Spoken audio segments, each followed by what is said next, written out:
Welcome to crime confessions. గతంలో గ్రామాల్లో బడుగు బలహీన వర్గాలు ఎదుర్కొంటున్న సమస్యల కోసం పోరాటం చేస్తే కొంతమంది, మరికొంతమంది భావాజాలంతో అటువైపు వెళ్ళి తర్వాత వాళ్ళు జీవితాంతం కుటుంబాలకు త్యాగాలు చేస్తూ తల్లిదండ్రులను దూరంగా ఉంటూ వాళ్ళ కష్టాలని నష్టాలని అక్కడే భరిస్తూ వాళ్ళ ఇష్టాలని ప్రజల కోసం త్యాగం చేస్తూ అడవిలో ఉండేవారు.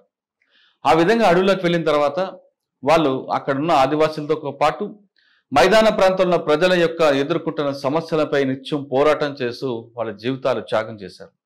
ఆ విధంగా అడవిలోకి వెళ్ళిన తర్వాత వ్యక్తిగత కారణాలతోనూ లేదా అనారోగ్య సమస్యలతోనో లేదా మరొక కారణంతో జనజీవన శ్రమంతో కలిసే వారిలో పరిచయం చేసే ఈ కార్యక్రమంలో ఈ వారం మన గెస్ట్ మాజీ మావోయిస్టు దంపతులు. ఒకరు రమేష్ అలియాస్ అర్జున్, మరొకరు సుగుణ అలియాస్ కవితక్క. వీళ్ళిద్దరూ ఎందుకు వెళ్ళారు, వీళ్ళిద్దరికి పరిచయం ఏ విధంగా ఉంది, వాళ్ళు వెళ్తున్న సమయంలో వాళ్ళు ఉన్న గ్రామాల పరిస్థితి ఏ విధంగా ఉండేది, వాళ్ళు అడవిలోకి వెళ్ళిన తర్వాత వాళ్ళు ఎదుర్కొన్న సమస్యలు ఏంటి, వాళ్ళు చేసిన త్యాగాలేంటి, వాళ్ళు సాధించినది ఏంటి, తిరిగి బయటకు వచ్చిన తర్వాత వాళ్ళ జనజీవనం ఎలాగ వస్తుంది, వాళ్ళ జీవన విధానం ఏ విధంగా ఉంది విషయాల్ని వాళ్ళని అడిగి తెలుసుకుంది. అన్న అక్క ఇద్దరికి నమస్తే. ఇద్దరు దంపతులు అంటే సాధారణంగా చాలా మంది మావోయిస్టులు చేశాం కానీ విడివిడిగా చేశారు. ఇద్దరు దంపతులు చేయడం చాలా అరుదు. అందులో మీరు ఒకరు మా జాబితాలో మీరు వచ్చారు. అర్జున్ అలియాస్ రమేష్, కవితక్క అలియాస్ సుగుణక్క, వరంగల్లో హుస్సేన్ బియా,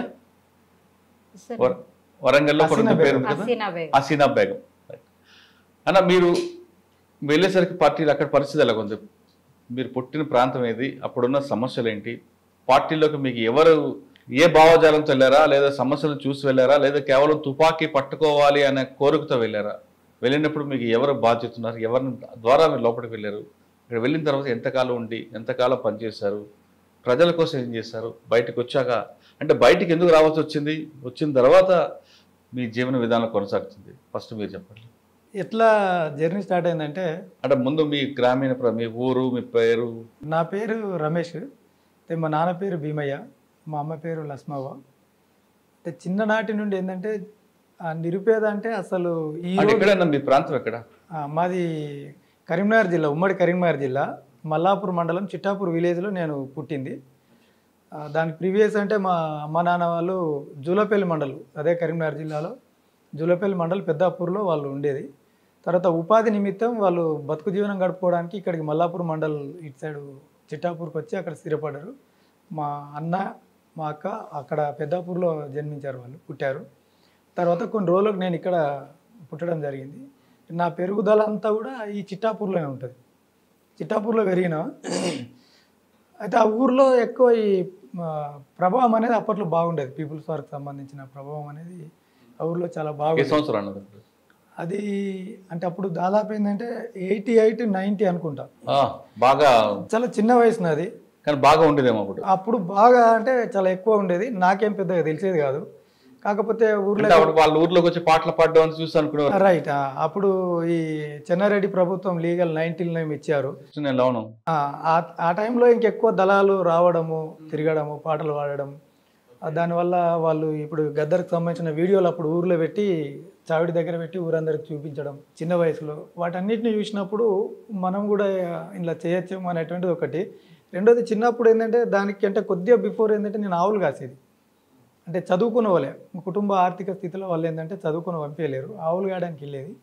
ఆవులు కాసేటప్పుడు ఏంటంటే దాంట్లో ప్రజెంట్ ఇప్పుడు మా బావ వాళ్ళ అన్న ఆయనే, అప్పుడు మా అక్కకి పెళ్లి చేయలేదు కాబట్టి అతను గంగమల్లయ్య అని అతను కూడా ఆవులు కాస్తాడు. అంటే అప్పుడు అతను మాకు ఏజ్లో పెద్దోడు. అప్పుడు అతను ఒక 16, 17 ఏళ్ళ వయసు, 18 ఏళ్ళ వయసు ఉండొచ్చేమో. నేను అప్పుడు ఇంకా చిన్నది, ఎంత ఒక 9 ఏళ్ళు 8 ఏళ్ళ ఆ వయసు నుంచి నేను ఆవులు కాసేది. ఆ టైంలో అతను వాళ్ళ అన్నలు ఇంకా పెద్దోళ్ళు, అంటే దాదాపు పార్టీ స్టార్ట్ అయినప్పటి నుంచి 70 కావచ్చు, 69, 70 ఆ టైం నుంచి కూడా వాళ్ళ అన్నలు చాలా ఏజ్ అప్పటికి 25, 30 ఏళ్ళ వయసులో ఉంటారు. వాళ్ళు పార్టీతో సంబంధాలు ఉండి పోలీస్ స్టేషన్లో దెబ్బలు పడి రకరకాల ఇబ్బందులలో వాళ్ళంతా కుటుంబం ఉంది. దాని తర్వాత అందులో వాళ్ళ 6 అన్నదమ్ములు. 6 ఇతను సెకండ్, అంటే లాస్ట్ నుంచి సెకండ్ గంగమల్లయ్య అనే వ్యక్తి. తను ప్రజెంట్ అప్పుడు మేము ఆవులు కాస్తున్న సమయంలో ప్రజెంట్ తను వాళ్ళతో కాంటాక్ట్లో ఉండేవాడు, పార్టీతో కాంటాక్ట్లో ఉండడం, మేము ఆవులు కాయడం, అండ్ నైట్లో వెళ్ళి కలవడం రావడం. కొన్ని అప్పుడు మనకేమో అంత ఏదో అర్థం చేసుకునేది కాదు కదా, ఏదో దొరలని భూస్వాములని వాళ్ళ దోపిడీ అని ఒక్కొక్క ఊర్లో ఒక దొరని ఇట్లా శిక్షించారు వాళ్ళు అని చెప్పేసి అవన్నీ చూసినప్పుడు ఏంటంటే అలాంటి మాటలన్నీ కూడా ఎప్పటికప్పుడు అది సబ్ కాన్షియస్లోకి వెళ్ళిపోయినాయి, నా సబ్ కాన్షియస్ మైండ్లోకి వెళ్ళిపోయినాయి. దాని తర్వాత మనం కూడా చేస్తే బాగుంటుంది అనేటువంటిది ఒక చేయాలి కదా. తర్వాత అప్పుడు గ్రామాలలో ఏమొచ్చిందంటే శ్రీలంకలో అనుకుంటా ఎల్టీటీ సంబంధించినప్పుడు ఆ స్టేట్మెంట్లు అప్పుడు టీవీలు అంతా తక్కువ కదా, పేపర్లలో వచ్చేదేమో అనుకునేవాళ్ళు అన్నట్టు. మా అన్న కూడా కొంత వర్క్ చేసిన, మా అన్న కూడా అంటాడు ఇంటికి ఒక్కరు కంపల్సరీ ఈ పార్టీ ఉద్యమంలోకి వెళ్ళాలి, వెళ్తే పేదోళ్ళ రాజ్యం వస్తుంది అనేటువంటిది వాళ్ళు మాట్లాడుకోవడం. మా అన్న మా అమ్మ నాన్నకి ఏదో కామెడీగా చెప్పేవాడు, నేను వెళ్ళిపోతే ఎప్పటికైనా తమ్ముడు ఉంటాడు కాబట్టి ఇంట్లోకి ఒక్కరు పోవాలి కాబట్టి నేను పోతా అని చెప్పుకుంటాడు. సరే, అది అట్లాంటి మాటలు అనేటువంటి ఈ పాటలు అనేటువంటి బాగా ఇన్స్పిరేషన్ చేయగలిగింది. ఎప్పుడైతే ఆ గంగమల్లయ్య ఉన్నాడో మేము ఇంకొంత ఇది లీగల్ వచ్చిన తర్వాత 90లో ఆ టైం వరకు వచ్చేటప్పటికి ఒక బాలల సంఘం అని చెప్పేసి చిన్నపిల్లలతోని 12 నుంచి 14 ఏళ్ళు వయసు 16 ఏళ్ళలోపు ఉన్న వాళ్ళందరికీ సంఘం పెట్టి ఇట్లా నైట్లో ఊరు పక్కన దళం వచ్చి కూర్చొని మాట్లాడి చేసి వాళ్ళు కొన్ని మంచి విషయాలు ఏంటంటే బీడీలు కొట్టద్దు, కళ్ళు మందు తాగద్దు, వర్క్ అంటే అప్పటికి ఏమైపోయిందంటే నన్ను ఆవులు వదిలిపెట్టేసి వ్యవసాయ కూలీగా రైతులకు పనిచేయడానికి ఉండేదన్నట్టు.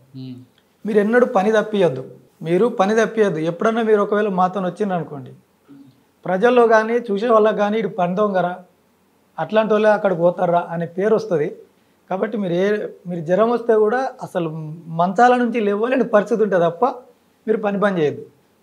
అలాంటి విషయాలు స్టార్టింగ్లో కాబట్టి మైండ్ కూడా పెద్దగా ఆలోచించేది కాదు కాబట్టి బాగా క్రమశిక్షణ అనేది పెట్టుకోవడం జరిగింది. దానివల్ల పెరుగుతూ వస్తుంటే ఆ నిర్బంధాలు కానీ ఊర్లలో కుప్ప పెట్టి కొట్టేది అన్నట్టు. అంటే అప్పుడు ఉన్న పాలసీ కావచ్చు లేకపోతే అది ఏందనేది మనకు అంత అప్పుడు అర్థం చేసుకోలే. జనాలు అందరినీ తీసుకొచ్చి ఇప్పుడు 14-16 సంవత్సరాల వయసు కన్నా పెద్దోళ్ళను 50 సంవత్సరాల లోపలను ఒక పక్కన కూర్చోబెట్టి ఆ పై ఏజ్ వాళ్ళను ఒక పక్కన కూర్చోబెట్టి మా అలాంటి చిన్నపిల్లలని అయితే చిన్నపిల్లలు లేడీస్ని అయితే ఏమనకపోయేది, మేము వాళ్ళ మధ్యలో తిరుక్కుంటూ వెళ్ళిపోయేది. అప్పటికి పార్టీతో సంబంధాలు ఉన్నప్పుడు కూడా పెద్దగా అలాంటివన్నీ చూసినప్పుడు కూడా ఏంటంటే ఖచ్చితంగా ఇదంతా పోవాలంటే ఇప్పుడు పేదోళ్ళకు రాజ్యం అవన్నీ ఏవో మాటలు వినేటివి అవన్నీ సాధించాలని అటువంటి కాలక్రమేణా పెరుగుతూ రావడం, నైట్లో వాల్ పోస్టర్లు లాంటి చిన్న చిన్న పనులు చేయడం, వాళ్ళతో కాంటాక్ట్లో ఉండి ఎక్కడైనా ఏమైనా జరిగిందంటే బాధపడడం, ఎవరైనా ఎన్కౌంటర్ అయిందంటే అలాంటివన్నీ కూడా అలవాటు అయిపోయినాయి మెల్లమెల్లగా. 93కి వచ్చేటప్పటికి గంగమల్లయ్య అనే వ్యక్తి రిక్రూట్ అయ్యి మళ్ళీ ఎందుకో వెళ్తూ వల్ల కొంచెం వెనక్కి వచ్చిండు, ఎందుకో తెలియదు. ఆ టైంలో ఊరు మొత్తం పోలీసు వాళ్ళు రౌండప్ చేసినప్పుడు ఆ టైంలో తను తప్పించుకోవడానికి వెళ్తున్న సమయంలో ఎన్కౌంటర్ అయింది, చనిపోయింది, వాళ్ళు చంపేసిండ్రు. దాని తర్వాత కాంటాక్ట్లు దిగిపోవడం ఇవన్నీ కూడా మనకు మైండ్లో ఉన్నది కాబట్టి అది ఏదో రకంగా కనెక్ట్ అవ్వడం జరిగింది. 95 అనుకుంటా నేను. 95కి వచ్చేటప్పటికి నేను ఎక్కడ ఏం పెద్దగా ఫోకస్ అయింది కానీ పనులు చేసింది కానీ ఏం లేదు. కానీ నాది కూడా పోలీసు రికార్డుల్లో ఎక్కడం, నేను పనిచేసిన అని చెప్పేసి నా కోసం వాళ్ళు ప్రయత్నించడం. అది ఏదైతే ఇప్పుడు ఎన్కౌంటర్ అయిన గంగమల్లయ్య ఉన్నాడో వాళ్ళ అన్న ఫస్ట్ నుంచి మాది కార్యకర్త కాబట్టి తనను ఒక రోజు నైట్లో పట్టుకపోయిన తర్వాత ఆ రోజు తెల్లారి వాళ్ళ కుటుంబ సభ్యులు వెళ్తుంటారు కదా పోలీస్ స్టేషన్, ఆయన చెప్పిండు ఇట్లా మన రమేష్ గాని పేరు అడిగిండ్రు వాళ్ళు, జాగ్రత్తగా ఉండమని చెప్పండి, దొరకద్దు అని చెప్పి. ఏ పోలీస్ స్టేషన్? మాకు మల్లాపూర్ పోలీస్ స్టేషన్ ఉండేది, కానీ అప్పుడు మెట్పల్లి అనుకుంటాం, మెట్పల్లి పోలీస్ స్టేషన్లో ఎక్కడో పట్టుకపోయినారు వాళ్ళు. పోలీస్ స్టేషన్ అయితే మల్లాపూర్. వాళ్ళు ఆయన చెప్పి పంపిన తర్వాత అప్పుడు మా వాళ్ళకి చెప్పాను, ఆయన డైరెక్ట్ వచ్చి నాకు చెప్పకుండా ఆ ఇంటికి పోయి చెప్పాను. అమ్మ బాధపడి వినకపోతే రాత్రి అటు ఇటు పోతుంటే చెప్తే లేవు, ఇప్పుడు పోలీసు వాళ్ళకి తెలిసిందట, ఇప్పుడు డబ్బులు మనం సరెండర్ చేయాలన్న డబ్బులు బాగా అవసరం, ఎట్లా చేస్తావు ఏం చేస్తావు అంటే సరే నువ్వు సైలెంట్గా ఉండు అని చెప్పేసి అప్పటి నుంచి ఇంట్లో కొంచెం జాగ్రత్తగా బయట ఉండడం జరిగింది. నాన్న కూడా బాధపడి ఏడ్చి నువ్వు ఎక్కడన్నా ఉండు ఏమన్నా ఉండు ఇంటికి వచ్చి అన్నాను నేను అంటే వాళ్ళు ఒక రకంగా నాకు చెప్పాలంటే వ్యతిరేకించి బలంగా చేయలేరు. సరే అని చెప్పేసి ఈ కాలక్రమేణా ఏంటంటే పోలీసు వాళ్ళు ఎప్పుడైతే ఆ ఊర్లోకి వచ్చారో ఆ రోజు, ఇది 95 అనుకుంటా, ఆ రోజే నైట్ వీళ్ళు 1 గంటకు వచ్చారు. నేను కట్టెలకి వెళ్ళి అప్పుడు నైట్లో రైతులకి ఏంటంటే కట్టెలు తీసుకురావడం, ఎడ్ల బండ్లు తీసుకురావడం అలవాటు. అడవికి వెళ్ళి మేము వెళ్ళి ఆ కట్టెలు అక్కడ పెట్టి ఒక దగ్గర తోట ఉంటుంది వ్యవసాయకు సంబంధించిన బావి దగ్గర, అక్కడ ఇచ్చిపెట్టి ఎడ్లను తీసుకొని ఊర్లోకి వస్తారు. మాకు పోలీస్ పార్టీ కనిపించింది ఊర్లో, అప్పుడు 1 అవుతుంది నైట్ వెళ్తున్నారు. వాళ్ళ వెనకాల మేము కొద్ది దూరం జర్నీ చేసి ఊరు చౌరస్తా ఉంటుంది బస్ స్టాండ్, అక్కడ నుంచి వీళ్ళు రైట్కి వెళ్ళిపోయి ఇటు లెఫ్ట్కి వెళ్ళి ఇటు వెళ్తుంటే అది మా ఇల్లు వస్తుంది. వాళ్ళు ఇటు వెళ్ళి అటు తిరిగినరు. అప్పటికే నాకు వాళ్ళు కొంత ఏదో నాకు సెన్స్ చెప్తుంది, అటెందుకు వెళ్తున్నారు వీళ్ళు అని చెప్పి మేము ఇక్కడికి వచ్చి ఇటు లెఫ్ట్ అయినాం. వెళ్ళగానే పోలీసు వాళ్ళు అరే మీరు ఎవరు ఎడ్లు దొంగతనం పట్టుకపోతారు అని ఒక జవాన్ వచ్చి మాకు అడిగిండు. ఆ సుంకరీలు ఉంటారు కదా, ఆ సుంకరీలో వీళ్ళు ఇటుపక్క ఉంటుంది, మా ఫ్రెండ్ వాళ్ళు వీళ్ళు అటుపక్క ఉంటుంది, అంటే గల్లీ తిరిగి వెళ్ళాలి. ఆయన ఏమంటే లేదు సార్ వాళ్ళు మా వాళ్ళే, వాళ్ళు పెరడ్కాడికి పోయి వస్తున్నారు సార్, పిల్లలు మా వాళ్ళే వాళ్ళు అని చెప్పగానే ఆయన అటు వెళ్ళిపోయాడు. వెళ్ళిపోయిన తర్వాత మేము వచ్చి అక్కడ వేరే దగ్గర పడుకొని తెల్లారేటప్పటికి ఎవరెవరు పట్టుకుపోయారంటే ఒక ముగ్గురిని తీసుకుపోయాను. ఆ సాయంత్రం వరకల్లా నాకు ఇన్ఫర్మేషన్ వచ్చింది. అదే నైట్ 3 గంటలకు పోలీసు వాళ్ళు 1 గంటకు వెళ్ళిపోయారు. అదే నైట్ 3 గంటలకు ఇంకో ఏరియాలో వాళ్ళు వచ్చినారు. ఒక పర్సన్కు అంటే మాకు తెలిసిన పర్సన్కి చెప్పారు అన్నట్టు, ఇట్లా రమేష్ను పలానా విలేజ్ దగ్గరికి రమ్మని చెప్పండి ఎల్లుండి మధ్యాహ్నం 12-1 గంటకని ఒక టైం చెప్పారు వాళ్ళు. ఈ విషయం కూడా నాకు నైట్ 8 గంటలకు తెలిసింది.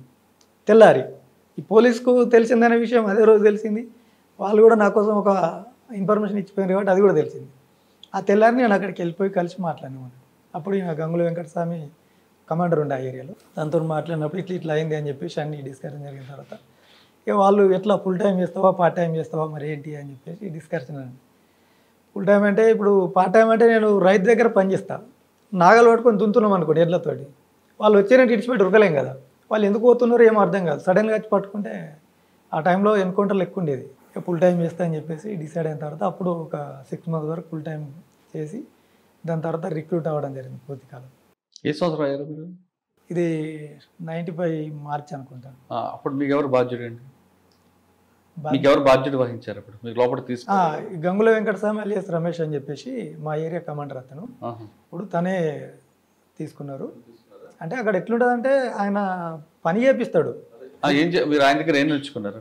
ఏం నేర్చుకున్నామంటే ఇప్పుడు ఇవే చెప్తారు వాళ్ళు, ఇప్పుడు ప్రజలకు ఎట్లా ఆకలికి గురవుతున్నారు, డబ్బు లేని వాళ్ళు ఎలా ఇబ్బందులు పడుతున్నారు, మన రాజ్యం వస్తే అందరికి సమానంగా ఎలా ఉంటుంది, సోషలిజం అనేది ఎలా ఉంటుంది. అంటే రాజకీయ తరగతి కూడా జరిగేవా? రాజకీయ తరగతులు ఈ క్లాసులు చెప్పారు. అంటే మా ఏరియా ప్లేన్ ఏరియా కాబట్టి అప్పటికి పార్టీ తరఫున చూసుకున్నప్పుడు ఏంటంటే ఇక్కడ ఎడ్యుకేషన్ ఇచ్చే దగ్గర వాళ్ళు వెనుకబడున్నారని తర్వాత మేము రిక్రూట్ అయిన తర్వాత మాట్లాడిన దాంట్లో సమీక్ష చేసుకున్నారు. రాజకీయ తరగతులకి వచ్చినప్పుడు ఏంటంటే హిస్టరీ చెప్పిండ్రు, తర్వాత ఈ మన సంబంధించిన పౌరశాస్త్రం అని ఉంటుంది కదా, పౌరశాస్త్రంకి సంబంధించింది కూడా చెప్పారు. అదేవిధంగా ఏంటంటే మనకి రాజకీయ తరగతులు ఇప్పుడు అంటే మార్క్స్ గురించి కానీ మావోయిజం ఇటువంటి వాళ్ళ గురించి చెప్పారా? అవి కంపల్సరీ ఉంటాయి. అవి మార్క్స్ ఇప్పుడు రష్యాలో విప్లవం ఎప్పుడు ఏర్పడ్డది, ఎవరు దీన్ని తయారు చేసిండ్రు, అది అక్కడి నుంచి చైనాకి ఎట్లా వచ్చింది, చైనా తర్వాత భారతదేశంలో ఎప్పుడు ఏర్పడ్డది, ఏ సంవత్సరం సిపిఐ ఏర్పడ్డది, దానికి చారు మజుందార్ అనే డార్జిలింగ్ మన వెస్ట్ బెంగాల్ పశ్చిమ బెంగాల్ రాష్ట్రంలో డార్జిలింగ్ డిస్టిక్, డార్జిలింగ్ అదే 24 పరగనాల జిల్లా, 24 పరగనాల జిల్లా డార్జిలింగ్ దగ్గర. డార్జిలింగ్ నాకు అది తెలియదు. నక్సల్ బరిలో అక్కడ ఎందుకు నష్టపోయింది, తర్వాత శ్రీకాకుళ పోరాటాలు రైతాంగ సాయుధ పోరాటాలు ఎలా నష్టపోయింది, దాని తర్వాత జగిత్యాల జైత్రయాత్ర అనేటువంటిది ఇక్కడ ఎలా స్టార్ట్ అయింది, చరిత్రను చెప్పుకునొచ్చు. ఈ చరిత్రలు. ఎంతకాలం ఉన్నారు మీరులాగా? నేను 8 సంవత్సరాల వరకు. నీ పేరు, నీ ఊరు, నువ్వు ఎందుకు వెళ్ళాల్సి వచ్చింది, ఆయన ఎలా పరిచయారు? మాది వరంగల్ జిల్లా సార్, వరంగల్ జిల్లా పంబాపూరు. అంటే అప్పుడు బెజవాడ పల్లె అంటేనే ఎక్కువ తెలుసు జనాలకి, ఇప్పుడు పంబాపూర్ అని అంటారు. అంటే నేను వెళ్ళడం కారణం అంటే నేను పాటల ఆకర్షణ సార్ మొత్తానికి. నాకు గద్దరన్న పాటలు కాదు, అప్పుడు వీళ్ళు పార్టీ వాళ్ళు చాలా వచ్చేవాళ్ళు, జనశక్తి కానీ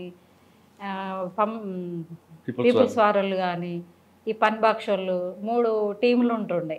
అట్లా పాటలు అట్లా వాళ్ళ వచ్చుడు, ప్రోగ్రాంలు చేసుడు, పాటలు వినగానే ఏదో ఆకర్షణ.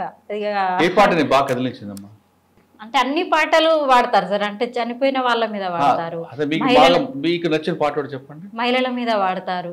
మహిళల మీద అనంటే పాడాలా సార్? ఇప్పుడు వస్తుంది. ఆడ జన్మే పాడు జన్మగా చూసే ఈ యొక్క పాపిష్టు రాజ్యంబులోన ఆడ పుట్టుక పుట్టి గోసపడకంటే అడవిలో మనయి పుట్టిందే మేలో పెరిగిందే మేలో, తల్లి ఒడిలో కన్నో తెరిసిన్నో లేదో ఆడపోరి అంటూ మా నాన్న తిట్టే, ఆడపోరి అంటూ దీర్ఘాలు తీసి సడించుకునిరి ఇంటోళ్ళందరూ. అయ్యో ఈ పాడు లోకంలో ఆడమనిసంటే పురుగు కాంటే నామైపోయినాదో అయిపోయినాదో. అంటే ఈ పాటతో పాటు నీకు బాగా కదిలించిన పాట చెప్పండి, అందులో వెళ్ళిపోవాలి ఇంకా లాభం లేదని. అందులోకి వెళ్ళిపోవాలి అని అంటే అప్పుడు అన్నీ మర్చిపోయాం కదా సార్. ఇప్పుడు అంటే గుర్తు ఉంటాయి కొన్ని. సరే గుర్తు తెచ్చుకుందరు కానీ మీ ఇంటర్వ్యూలో కంటిన్యూలో. సరే మా పాటలకు దాని వల్ల పాటల ఆకర్షణతోటే నేను పెద్దగా చదువుకోలేదు సార్, 5వ తరగతి చదివాను. ఇక ఆ టీముల వల్ల వచ్చేవాళ్ళు, వాళ్ళని కలిసేవాళ్ళం మామూలుగా. అమ్మా నాన్న చెప్పలేదా? అమ్మ నాన్న వాళ్ళకేం తెలియదు సార్. ఇక అది అంటే అక్కడ మొత్తం ఏరియా అంటే నక్సలిజం ఏరియానే అన్నట్టు. అది ఇక కామన్గా కలుస్తారు కదా పిల్లలు అన్నప్పుడు, వెళ్తారు కదా వస్తారు కదా అనేసి అనుకున్నారు. నాన్న లేడు, చనిపోయిండు. అమ్మ ఉంది, 4 మంది అన్నయ్యలు, ఒక సిస్టరు, నేను అన్నట్టు. ఇక గారభంగా అట్లా ఉన్నా. వాళ్ళందరూ చదువుకున్నారా? వాళ్ళు ఎవరు చదువుకోలేదు, అంటే వ్యవసాయం పనులే. ఒకదానివే పార్టీ వైపు వెళ్ళావు? పార్టీ వైపే వెళ్ళాను. ఇక అప్పుడు అంటే ఇక సానుభూతి మా కమాండర్ సమ్మన్న అనేటైనా ఉంటుండే. నేను అంటే ఇట్లా సానుభూతి పరులు అనేది ఉంటారు కదా మన విలేజ్లో, వాళ్ళు చేసేవాళ్ళు. ఎంత వయసు వెళ్ళావు నువ్వు? నేను 15 సంవత్సరాలు. వాళ్ళు వాళ్ళు అనలేరు సార్, ఏమనలేరు. అంటే వాళ్ళు బయట మనకి మీ గ్రామానికి వచ్చేవారా? వచ్చేవారు. పాటలు చూసి విని పాటలు చూసే విని నేను ఖచ్చితంగా వెళ్ళాలి అనేసి పాటల ఆకర్షణతోటే వెళ్ళేదాన్ని. ప్రతి ఊర్లో నేను దుమ్ము మీటింగ్లు పెట్టేదాన్ని సార్. ఫుల్ పాటలు పాడేదాన్ని. ఆ అక్క పాడితేనే మేము ఉంటాం అనేసి అంటుండే స్టేజ్ మీద కూడా. ఇంకో పాట పాడేవారు. నీ అమ్మ పాలు ఇస్తూ ఏమీ చెప్పిందో గాని, ఏ జోలా పాట వాడి ఉయ్యాలు పిందో గాని, ఎద నిండా ఉషారేరా ఓ కొడుకో, మది నిండా ఉల్లాసవేరా ప్రభాకరా, నీ అయ్యా సాతి మీద నిన్ను పండ పెట్టుకొని, ఏ వీర గాథలు నీకు నూరి పోసిండో గాని, మిన్నిరిగి మీద పడ్డ వెన్ను చూపానట్టి, చెక్కు చెదరాని గట్టి ఉక్కు గుండె నీది, ధైర్యానికి మారు పేరు రావో కొడుకో, సాహసానికి సాక్ష్యం నీవుర ప్రభాకరా. నువ్వు పాట పాడితేనే వాళ్ళని వినేవారా? వినేవాళ్ళు. అంటే నువ్వే పాడాలని వాళ్ళు? నేనే పాడాలి అనే వినేవాళ్ళు. ఇక్కడ కరీంనగర్ డిస్టిక్ లో కూడా రుద్రాంగి, ఇక్కడ ఈ ఏరియాలో కూడా మీటింగ్లు పెట్టినా కూడా అక్క పాడాలి, అక్కనే పాడాలి అనేసి అనేవాళ్ళు. కాదమ్మా, సాధారణంగా అడవులకు వెళ్తే ఆడవాళ్ళ సమస్యలు కొన్ని ఉంటాయి. అక్కడైనా ఎదుర్కొన్నా ఇబ్బందులు ఉన్నాయేమన్నా? అక్కడ ఎదుర్కొనే ఇబ్బందులు అనేది ఏమనిపించలేదు సార్. నేను బయట తిరిగేటప్పుడు వర్షాకాలం వెళ్తా అనుకునేదాన్ని. అది ఇంతలా ఇట్లా బురద ఉంటుండే సార్ ఇక్కడ వరకు. ఆ బురద చూసి అమ్మ నేను వర్షాకాలం వెళ్ళను అనుకునేదాన్ని. ఎండాకాలం కొంచెం వాటర్ ప్రభావం అట్లా ఉంటుంది కదా సార్, అట్లా ఆ వాటర్ తోటి అది అనుకునేదాన్ని. అప్పుడు కూడా వెళ్ళాలనిపించలేదు. తర్వాత చలికాలంలో ఏంటంటే సెంట్రీ చేస్తాం కదా, ఆ సెంట్రీ చేసే టైంలో ఈ చలిలో సెంట్రీ అన్ని 3 కాలాలు కూడా నీకు కష్టమే కదా. ఎండాకాలం వాటర్, నీరు, చలికాలం చలి, ఎలా ఉన్నావు అక్కడ అనుకునేదాన్ని. లాస్ట్కి ఏం చేసినానంటే ఇంకా ఫుల్ టైంకి వెళ్ళిపోవాలి. ఒకసారి ఫుల్ ఫీవర్ వచ్చింది, వెళ్ళేదాన్ని వచ్చేదాన్ని. ఒక 15 days 20 days అలా ఉండేదాన్ని అందులో. ఒకసారి మేము పార్టీని కలిసి అందులోనే వెళ్దామనేసి అనుకున్నాం, లోపలికి వెళ్ళినాం. మళ్ళీ అనిపించింది ఒక 15 days దాకా ఉండి మళ్ళీ వెళ్ళిపోతాం ఇంటికి అనేసి అని అనుకొని మేము బయలుదేరుతున్నాం. పోలీస్ పార్టీ వచ్చారు అక్కడికి. వచ్చిన తర్వాత అది ఏరియా గుర్తులేదు సార్, నాకు అంత పెద్దగా నాలెడ్జ్ అనేది లేదు. అప్పుడు వెళ్ళినామా వచ్చినామా అంత ఏ ఏరియా ఏంటనేది తెలియదు, చిన్న వయసు కదా. అట్లా కొంచెం వాళ్ళు ఎదురైనరు, వాళ్ళ ఇంటి ఇట్లా లోపలికి వాళ్ళు వచ్చారు, మేము ఈ దర్వాజా నుండి వెళ్ళిపోయినాం అన్నట్టు. వాళ్ళు ఎవరు అనేసి వాళ్ళని అడిగితే వాళ్ళు అంటే ఆమె లంబడోళ్ళు గుడంబ పెడుతుండే, అక్కడికి వాళ్ళు వచ్చారు అన్నట్టు బ్యాచెస్. ఇక మేము ఇటు నుంచి ఇటు వెళ్ళిపోయాను. అప్పుడు అనిపించింది ఇక లోపలికి వెళ్ళిపోవాలి, ఇక బయట కాదు. ఫుల్ ఫీవర్ వచ్చింది, పడుకున్న లెటర్ వచ్చింది నాకు. లెటర్ రాగానే ఆ లెటర్ చూసి ఇక చదువుకొని వెళ్ళిపోయినా. పలానా అడ్రస్ కాడికి రాగానే అక్కడికి వెళ్ళిపోయినా. ఊరికి వెళ్ళిపోగానే ఒక అన్నయ్య వచ్చి తీసుకొని వెళ్ళిండు. ఇక మా అమ్మ వాళ్ళు ఏంటంటే ఎప్పుడు వెళ్తుంది వస్తుంది కదా అనేసి 15 days 20 days నెల, ఇంకా 2 నెలలు 3 నెలలు అట్లనే గడిచిపోయింది. ఇక నేను అక్కడ అడుగు పెట్టిన తర్వాత మా వాళ్ళు ఏమన్నారంటే అసీనా కదా, అసీనా అప్పుడు రామకృష్ణ ఉండే సార్, చనిపోయారు అనుకుంటారు. వరంగల్ రామకృష్ణ, వరంగల్ వరంగల్ రామకృష్ణ. అది వాళ్ళ భార్య భారత అక్క ఉన్నారు కదా. ఆయన పిలుచుకొని ఏమన్నాడంటే, నువ్వు ఈ జిల్లాలో వేస్తావా, ఎక్కడికి పంపించినా వెళ్తావా అనేసి అని అన్నారు. అనేసరికి నేనన్నా పార్టీలో జాయిన్ అయినాను, ఎక్కడికి పంపించినా వెళ్ళడానికి సిద్ధంగా ఉన్నా అనేసి చెప్పిన తర్వాత నాతో వచ్చిన 4 వాళ్ళేమో అక్కడే ఉంటా అన్నారు. ఒక లేడీ 2 జెంట్స్ వాళ్ళు అక్కడే ఉంటా అన్నారు. నేనేమో ఎక్కడికి వేసినా వెళ్తాను, పని చేయడానికే కదా వెళ్ళేది, సిద్ధాంతం కోసమే కదా అనేసి చెప్పిన తర్వాత, సరే నువ్వు వెళ్ళిన తర్వాత నీ బూడిద కూడా కొట్టుకురావద్దు ఇక్కడికి, మళ్ళీ వరంగల్కి.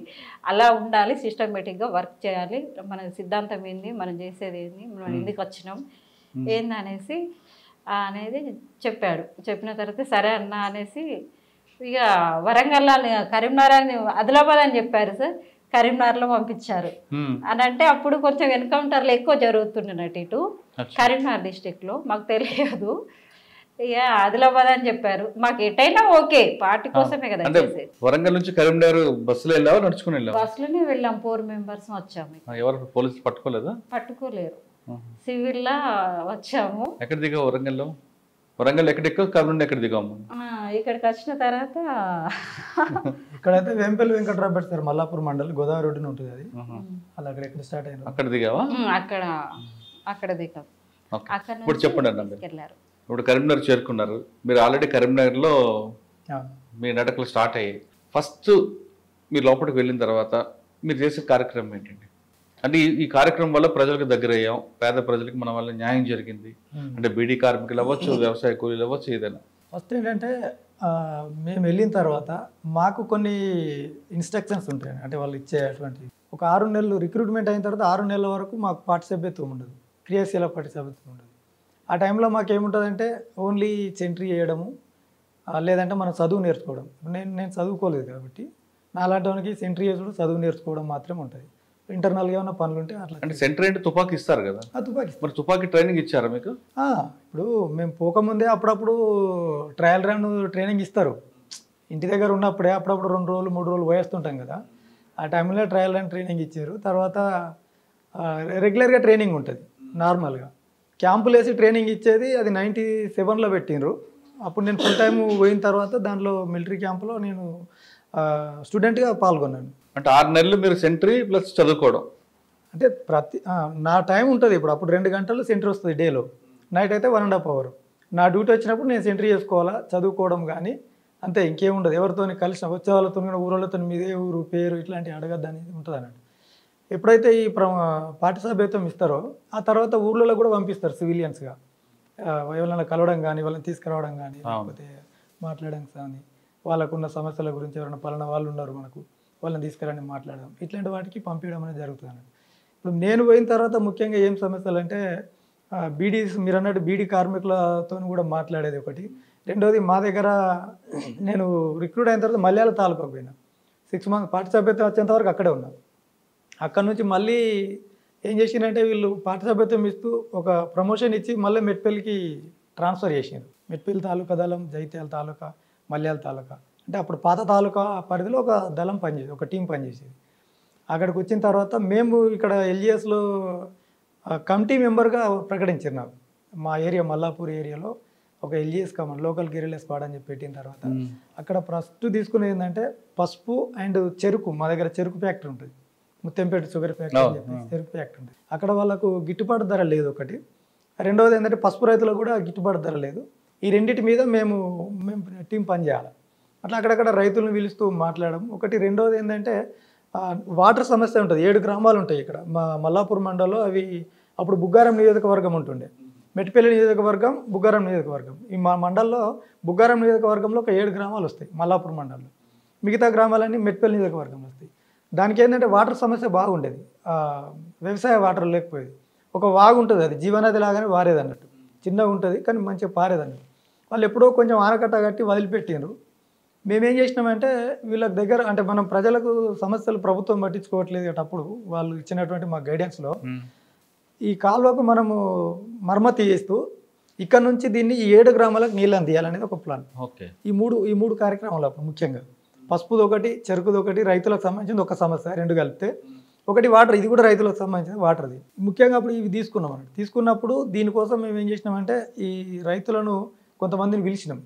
అప్పుడు వాళ్ళు ఇచ్చిన గైడెన్స్ ప్రకారం ఏంటంటే 7 గ్రామాలలో ఉన్న ముఖ్యమైన వాళ్ళు ఎవరైతే ఉంటారో కొంత మనకు అప్పుడు పార్టీకి అనుగుణంగా ఉంటారండి వ్యక్తులను పిలిచి మాట్లాడిన తర్వాత అందులోనే చేంజ్ చేశారంటే ఇదంతా మనం చేస్తామా చేయమా వీళ్ళు చెప్పేదాన్ని బట్టి మేమేమన్నామంటే మిషనరీ అవసరం పడితే మేము చూసుకుంటాం, మీరు రైతులను కల్దిరించి శ్రమదానం లాగా మీరు చూసుకోవాలి, ప్లస్ మీకు ఎక్కడైనా సిమెంట్ బస్తాలు వగైరా ఉసుకే ఇట్లాంటి అవసరాలు ఉంటాయి కదా, ట్రాక్టర్లు అవసరాలు ఉంటాయి, మేము ఎట్లా సప్లై చేయాలో మేము చేస్తాం మీకు అని చెప్పిన తర్వాత సరే అని చెప్పేసి దాంట్లో నుంచి పోయి అందులో నుంచి ఒకళ్ళు పోయి ఆ రిపోర్టర్లకు లీక్ చేయడం జరిగింది అన్నట్టు. వాళ్ళు పెద్ద ఎత్తున పేపర్లో పెద్ద హెడ్డింగ్ పెట్టి రాసిండ్రు.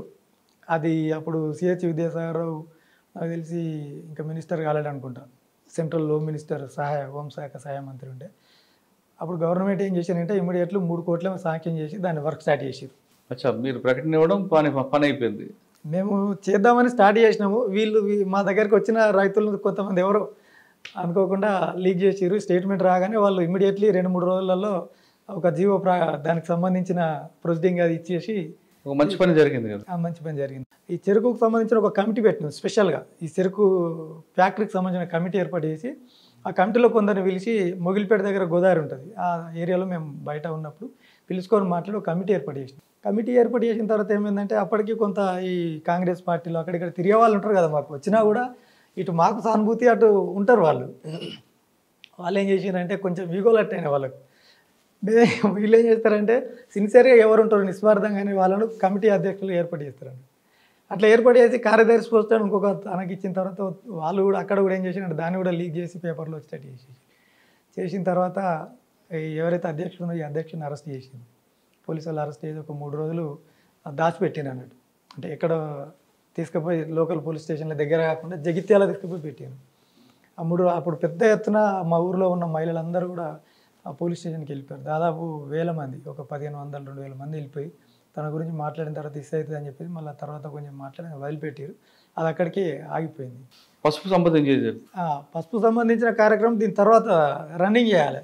అంటే ఇది ఒకసారి ఏమైపోయింది అందరికీ అలజడి భయానికి లోనైంది కాబట్టి దాన్ని కొద్ది రోజులు పోస్ట్ పోన్ చేయడం జరిగింది.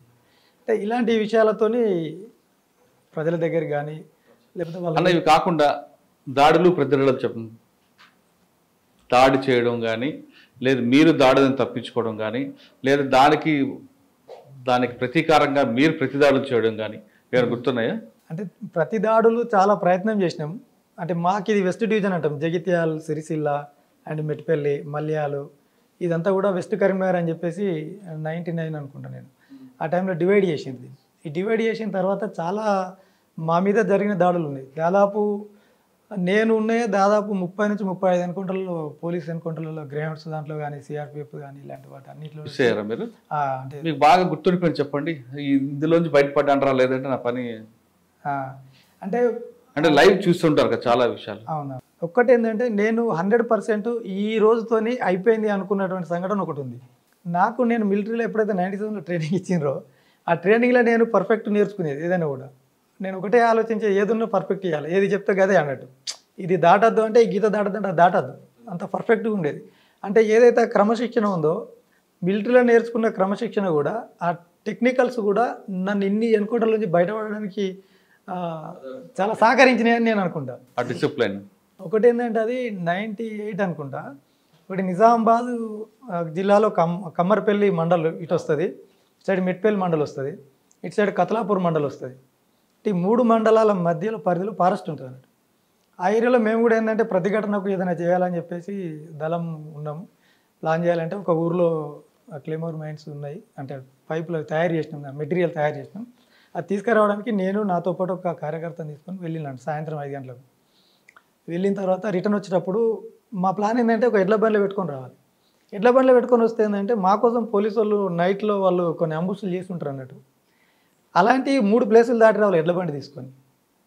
ఆ రోజు లేకపోతే వచ్చేస్తాం. ఒకవేళ వాళ్ళు ఆ రోజు కనుక ఉన్నారనుకోండి చెక్ చేస్తే పట్టుకుంటారు కదా. నా దగ్గర 9mm పిస్టల్ ఉంది కాబట్టి అప్పుడు నేను స్పాంటనిటీ ఏం ఆలోచించానంటే ఇట్లయితే కుదరదు, నైట్లో పోవడం అంత సేఫ్ కాదు. వాళ్ళు ఏం చేస్తారంటే తెల్లారి 5 గంటల వరకు ఉంటారు లేదా 4:30 వరకు ఉంటారు, నైటు 9-10 గంటలకు వస్తారు. వాళ్ళ ప్లేసులలో వాళ్ళు ఉండి జనాలు రాకముందు వెళ్ళిపోతుంటారు. ఆ ప్లేసులు మాకు కూడా కొన్ని తెలుస్తుంది. ఈ నైట్లో పోతే కంపల్సరీ ఇది అవుతుంది కాబట్టి తెల్లారి వెళ్ళాలి. తెల్లారి వెళ్ళాలంటే మళ్ళీ నేను 8 గంటలకు అక్కడ రీచ్ అవ్వాలి. అవ్వలేను కదా అని చెప్పేసి 2 సైకిళ్ళు తీసుకొని ఆ సైకిల్ మీద పెట్టుకొని తీసుకొని వెళ్దామని ప్లాన్ చేసుకున్నాను. అప్పుడు ఒక సైకిల్ దొరికింది, ఇంకో సైకిల్ దొరకలేదు. ఏం చేద్దామని అటు ఇటు తిరిగి అది అసలు ఇది ఎంత ఉన్నదో చూద్దామని చెప్తే అప్పుడు తూమెడు సంచి అని చెప్పేసి క్వింటాల్ బస్తాలు ఉంటుండే, మక్కలు వస్తే క్వింటాల్ ఉంటుండే. అలాంటి బస్తాలో ప్యాక్ చేస్తే ఒకటే బస్తా వస్తుంది. ఈజీ ఉన్నది కదా అని చెప్పేసి అనుకొని ఒక బండి తీసుకుందాం 2 వీలర్, దాని మీద పెట్టుకొని పోదాం. ఇదంతా నా స్పాంటేనియస్గా సొంతంగా తీసుకున్న నిర్ణయమే. యాక్చువల్లీ తీసుకోవద్దు, కానీ అప్పుడు నాకు అది అనిపించింది, నైట్లో పోతే ఇది ఉంటుంది అని చెప్పి అనిపించింది. అప్పుడు మేము పోయేటప్పుడు ప్లానింగ్ చేసుకోవాలి. సరే అని చెప్పి ఒక దగ్గర పడుకొని తెల్లారి మళ్ళీ వెళ్ళిపోయినాము. వెళ్ళిపోయేటప్పటికి ఇది మళ్ళీ ఎంబడ పెట్టుకొని తిరగలేదు కదా, పాయింట్ మీకు దీన్ని పట్టుకొని పోలేము. కాబట్టి అక్కడ తండాలు ఉంటాయి, గిరిజనులు లంబాడి తండాలు ఉంటాయి. ఆ రోడ్డు పక్కనే, అంటే మామూలు రోడ్ అది, ఒకప్పుడు బస్సు నడిచింది కానీ ఇప్పుడు నడవట్లేదు. గుట్టల మధ్య నుంచి భీమ్గల్ టు కతలాపూర్కి ఒక బస్సు ఉంటుండే, అది నడవట్లేదు ఇప్పుడు నడవట్లేదు. అక్కడ ఆగి దీన్ని తీసుకుపోయి ఒక గడ్డి ఉంటుంది, ఎడ్లకు వేసే ఎండు గడ్డి, ఆ గడ్డి దగ్గర పెడదామంటే ఆ తండాల నుంచి జనాలందరూ బయటకు వచ్చి ఒక వింతగా చూస్తున్నారంటే వాళ్ళ ఒక పద్ధతులు. ఏంది వీళ్ళు ఇట్లా చూస్తున్నారు, పోలీసు ఏమైనా ఉన్నారా ఏంది అని నాకు డౌట్ వచ్చింది. అయితే నేను వాళ్ళ దగ్గరికి వెళ్తున్నా, ఇది అక్కడ పెట్టి వెళ్తే ఆ పిల్లలు లంబాడి భాషలో ఏడుస్తున్నారు, భయపడుతున్నారు. నేనేమన్నా అంటే అంతకుముందు ఒకసారి నేను వేరే ఐటెం ప్రీవియస్ దాచిపెట్టినప్పుడు వాళ్ళు భయపడ్డారు. అలాగే నేను సరి చెప్పి కన్విన్స్ చేసి పెట్టి మళ్ళీ తర్వాత తీసుకెళ్ళిపోయాను. ఇప్పుడు కూడా వాళ్ళు భయపడుతున్నారేమో అని చెప్పేసి, ఎందుకు భయపడుతున్నారమ్మా నాకు గుర్తుపట్టినా అంటే గుర్తుపట్టినా. ఆ అడవి నుంచి ఒక ఆయన ఆ నాయకు వస్తున్నాడు, అన్న నమస్తే లాల్సలం అన్న బాగానంట, బాగా అన్నాను. గుర్తుపట్టినాడు, గుర్తుపట్టిన అంత మంచిగా అంటే అంత మంచిగా అని, ఓకే రైట్ అని చెప్పేసి వీళ్ళు మాట్లాడారు. ఒక పెద్ద ఏం చేసిందంటే, లేదు బిడ్డ ఆడ బోరింగ్ అని ఉంటుంది, అక్కడ కూడా 3 తండాలు ఉంటాయి. ఇట్లా ఇప్పుడు నేను వచ్చిన తండా ఇది, ఇంకా 2 తండాలు ఇక్కడ ఒకటి ఉంటుంది, ఇది ఇట్లా ఉంటుంది. అంటే ఈ తండా నుంచి ఇట్లాంటి రోడ్ ఉంటుంది, ఇది మళ్ళీ లోపలికి వెళ్ళాలి రైట్ తండా. ఇక్కడ ఈ మధ్యలో 3 మధ్యలో బోరింగ్ ఉంటుంది. అక్కడ ఒక గుట్ట బోర్ ఉంటుంది తండాల పక్కన, ఇటు పక్కంతా గుట్టలే ఉంటాయి, ఫారెస్ట్ అది. ఆ బోరింగ్ దగ్గర ఎవరు ఉన్నారు బిడ్డ అన్నారు. ఎవరు నా కోసం వచ్చి ఉంటారు మా వాళ్ళు అని నేను అన్నా. లేదు బిడ్డ డ్రెస్లు వేసుకొని ఉన్నారు అని చెప్పి అన్నదాన్ని. నార్మల్గా అట్లా నడిచింది అది డిస్కషన్. సరే అన్న తర్వాత మళ్ళీ వచ్చి బండి ఎక్కి వెళ్ళిపోయాను. అంటే రాత్రి దెబ్బలు ఎగిన ఇట్లా అనేటువంటి విషయం వాళ్ళు చెప్పలేదు నాకు. నైట్ ఎన్కౌంటర్ జరిగింది అక్కడ. ఒక సభ్యుడు చనిపోయాడు మావాడు నైటు 1:30-2 గంటల మధ్యలో. మావాళ్ళు ఇటుపక్క తండ దగ్గర ఉండి అటుపక్క దాటుతున్న సమయంలో ఇదే రోడ్ ఏదైతే మట్టి రోడ్ ఉందో ఈ రోడ్డుకు వాళ్ళు అంబుజ్ చేసుకున్నారు. 2 పార్టీలు వచ్చినాయి. ఒక పార్టీలో వీళ్ళకు జరిగింది, ఒక ఫ్రంట్ పైలట్ చనిపోయాడు. ఆ విషయం అంతా తెలియదు నాకు. సరే అని చెప్పేసి నేను వెళ్ళిపోతుంటే ఒక రిగ్గు బండి రోడ్డు మీద పెట్టారు, బోర్ బండి. ఆ బోర్ బండి పెట్టిన తర్వాత బోర్ బండి ఉండగా నా బండి వెళ్ళదు 2 వీలర్. అప్పుడు ఈ 2 వీలర్ రోడ్ దించి మళ్ళీ దాని అవతల నుంచి మళ్ళీ రోడ్ ఎక్కాలి. అట్లా ఎక్కిన నేను. డ్రైవింగ్ కూడా ఏదో వస్తుంది, అంత టెక్నిక్ కూడా తెలియదు, ఏదో పోతామంటే పోతాం. అప్పుడు ఎక్కిన తర్వాత ఒక ఒర్రే ఉంటుంది, ఈ వాగులు వర్షాకాలం బారేది, ఇట్లా దిగి ఇట్లా ఎక్కుతుంది అది. ఈ దిగి ఎక్కిన తర్వాత కరెక్ట్ ఎక్కగానే పోలీసులు బండి ఆపరాన్ని అడ్డం వచ్చింది నాకు. చూస్తే ఏంటంటే ఒక ప్లటూన్ ఉంటారు వాళ్ళు, 20-25 మెంబర్స్ ఉంటారు వాళ్ళు. ఆ ప్లటూన్లో ఇతను చూసేటప్పటికి టోటల్ సీరియల్గా మొత్తం వాళ్ళందరూ ఉన్నారు. నైట్ ఎక్కడైతే పొజిషన్లో ఉన్నారో వాళ్ళు అదే పొజిషన్లలో అక్కడే ఉన్నారు. చూసిన అప్పుడు నేను డిసైడ్ అయిపోయాను, ఇక ఈ రోజుతో దాదాపుగా ఇకేం లేదు అని చెప్పి అనుకొని, సరే నేను ఒకటే నేర్చుకునేది ఏంటంటే ఎంతవరకు వీలైతే అంతవరకు ప్రయత్నించడం అనేది ధర్మం. ఖచ్చితంగా బయటపడవచ్చు, ఏ ఛాన్స్ ఉన్నా బయటపడవచ్చు కదా అనే ఆ నమ్మకం నాకు ఎప్పుడు పనిచేస్తుంది. సరే అని చెప్పి ముందుకు వెళ్ళినా. ఈయన ఆగిపోయింది వెనకాల, ఇంకా ముంగట ఉన్నారు కదా, ఆపరా అని చెప్పిన తర్వాత నేను ముందు ఆపుతా అని చెప్పిన. ఇక్కడ ముంగట ఆపుతా అనుకుంటా మాట్లాడుతూ వెళ్తున్నా. వెళ్ళిన తర్వాత బోరింగ్ దగ్గరికి వెళ్ళేటప్పుడు వాళ్ళు ఇంకా ముందుకున్నారు, ఇంకొక 10-15 మెంబర్స్ ఇంకా నా ముందున్నారు. నేను వాళ్ళందరినీ దాటుకొని పోలేను కదా. ఈ బోరింగ్ దగ్గర రైట్కి ఇంకో పిల్లబాటు ఉంటుంది, ఇటుపక్క తండకు. ఆడికి పోయిన తర్వాత ఇమీడియట్లీ ఈ బండి ఇటు టర్న్ చేసిన, పిల్లబాటు ఉంటుంది. పిల్లబాటు టర్న్ చేసిన తర్వాత వీళ్ళు ఆగిపోయారు, నేను వెనక ఉరికొచ్చిన వాళ్ళు ఆగిపోయారు. అమ్మ ఆగిపోయారు కదా అనుకున్నా.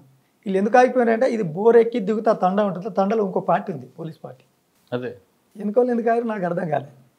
వాళ్ళు వచ్చేసారు. వీళ్ళు ఎంతమంది ఉన్నారని చూసేటప్పటికి నా బండి కంట్రోల్ తప్పి ఆ ఇల్లు గోడకు కొట్టింది. నా వెనకాల ఇంకో అబ్బాయి ఉన్నాడు. ఆ గోడ కొట్టిన తర్వాత లేచిపోయింది. లేచిపోయి ఈ తల అండ్ ఈ భుజం అనేది అవుతుందో గోడకి ఇట్లా రాక్ వెళ్ళిపోయిన తర్వాత అక్కడ పొనుక ఉంటుంది, పొనుక అంటారు మన ఎడ్ల బండ్ల పెండ వగైరా చెరువు కొడుతుంటారు. ఆ పొనుక బోర్లేసి ఉంది కనుక వెదురు బొంగుతో తయారు చేస్తారు.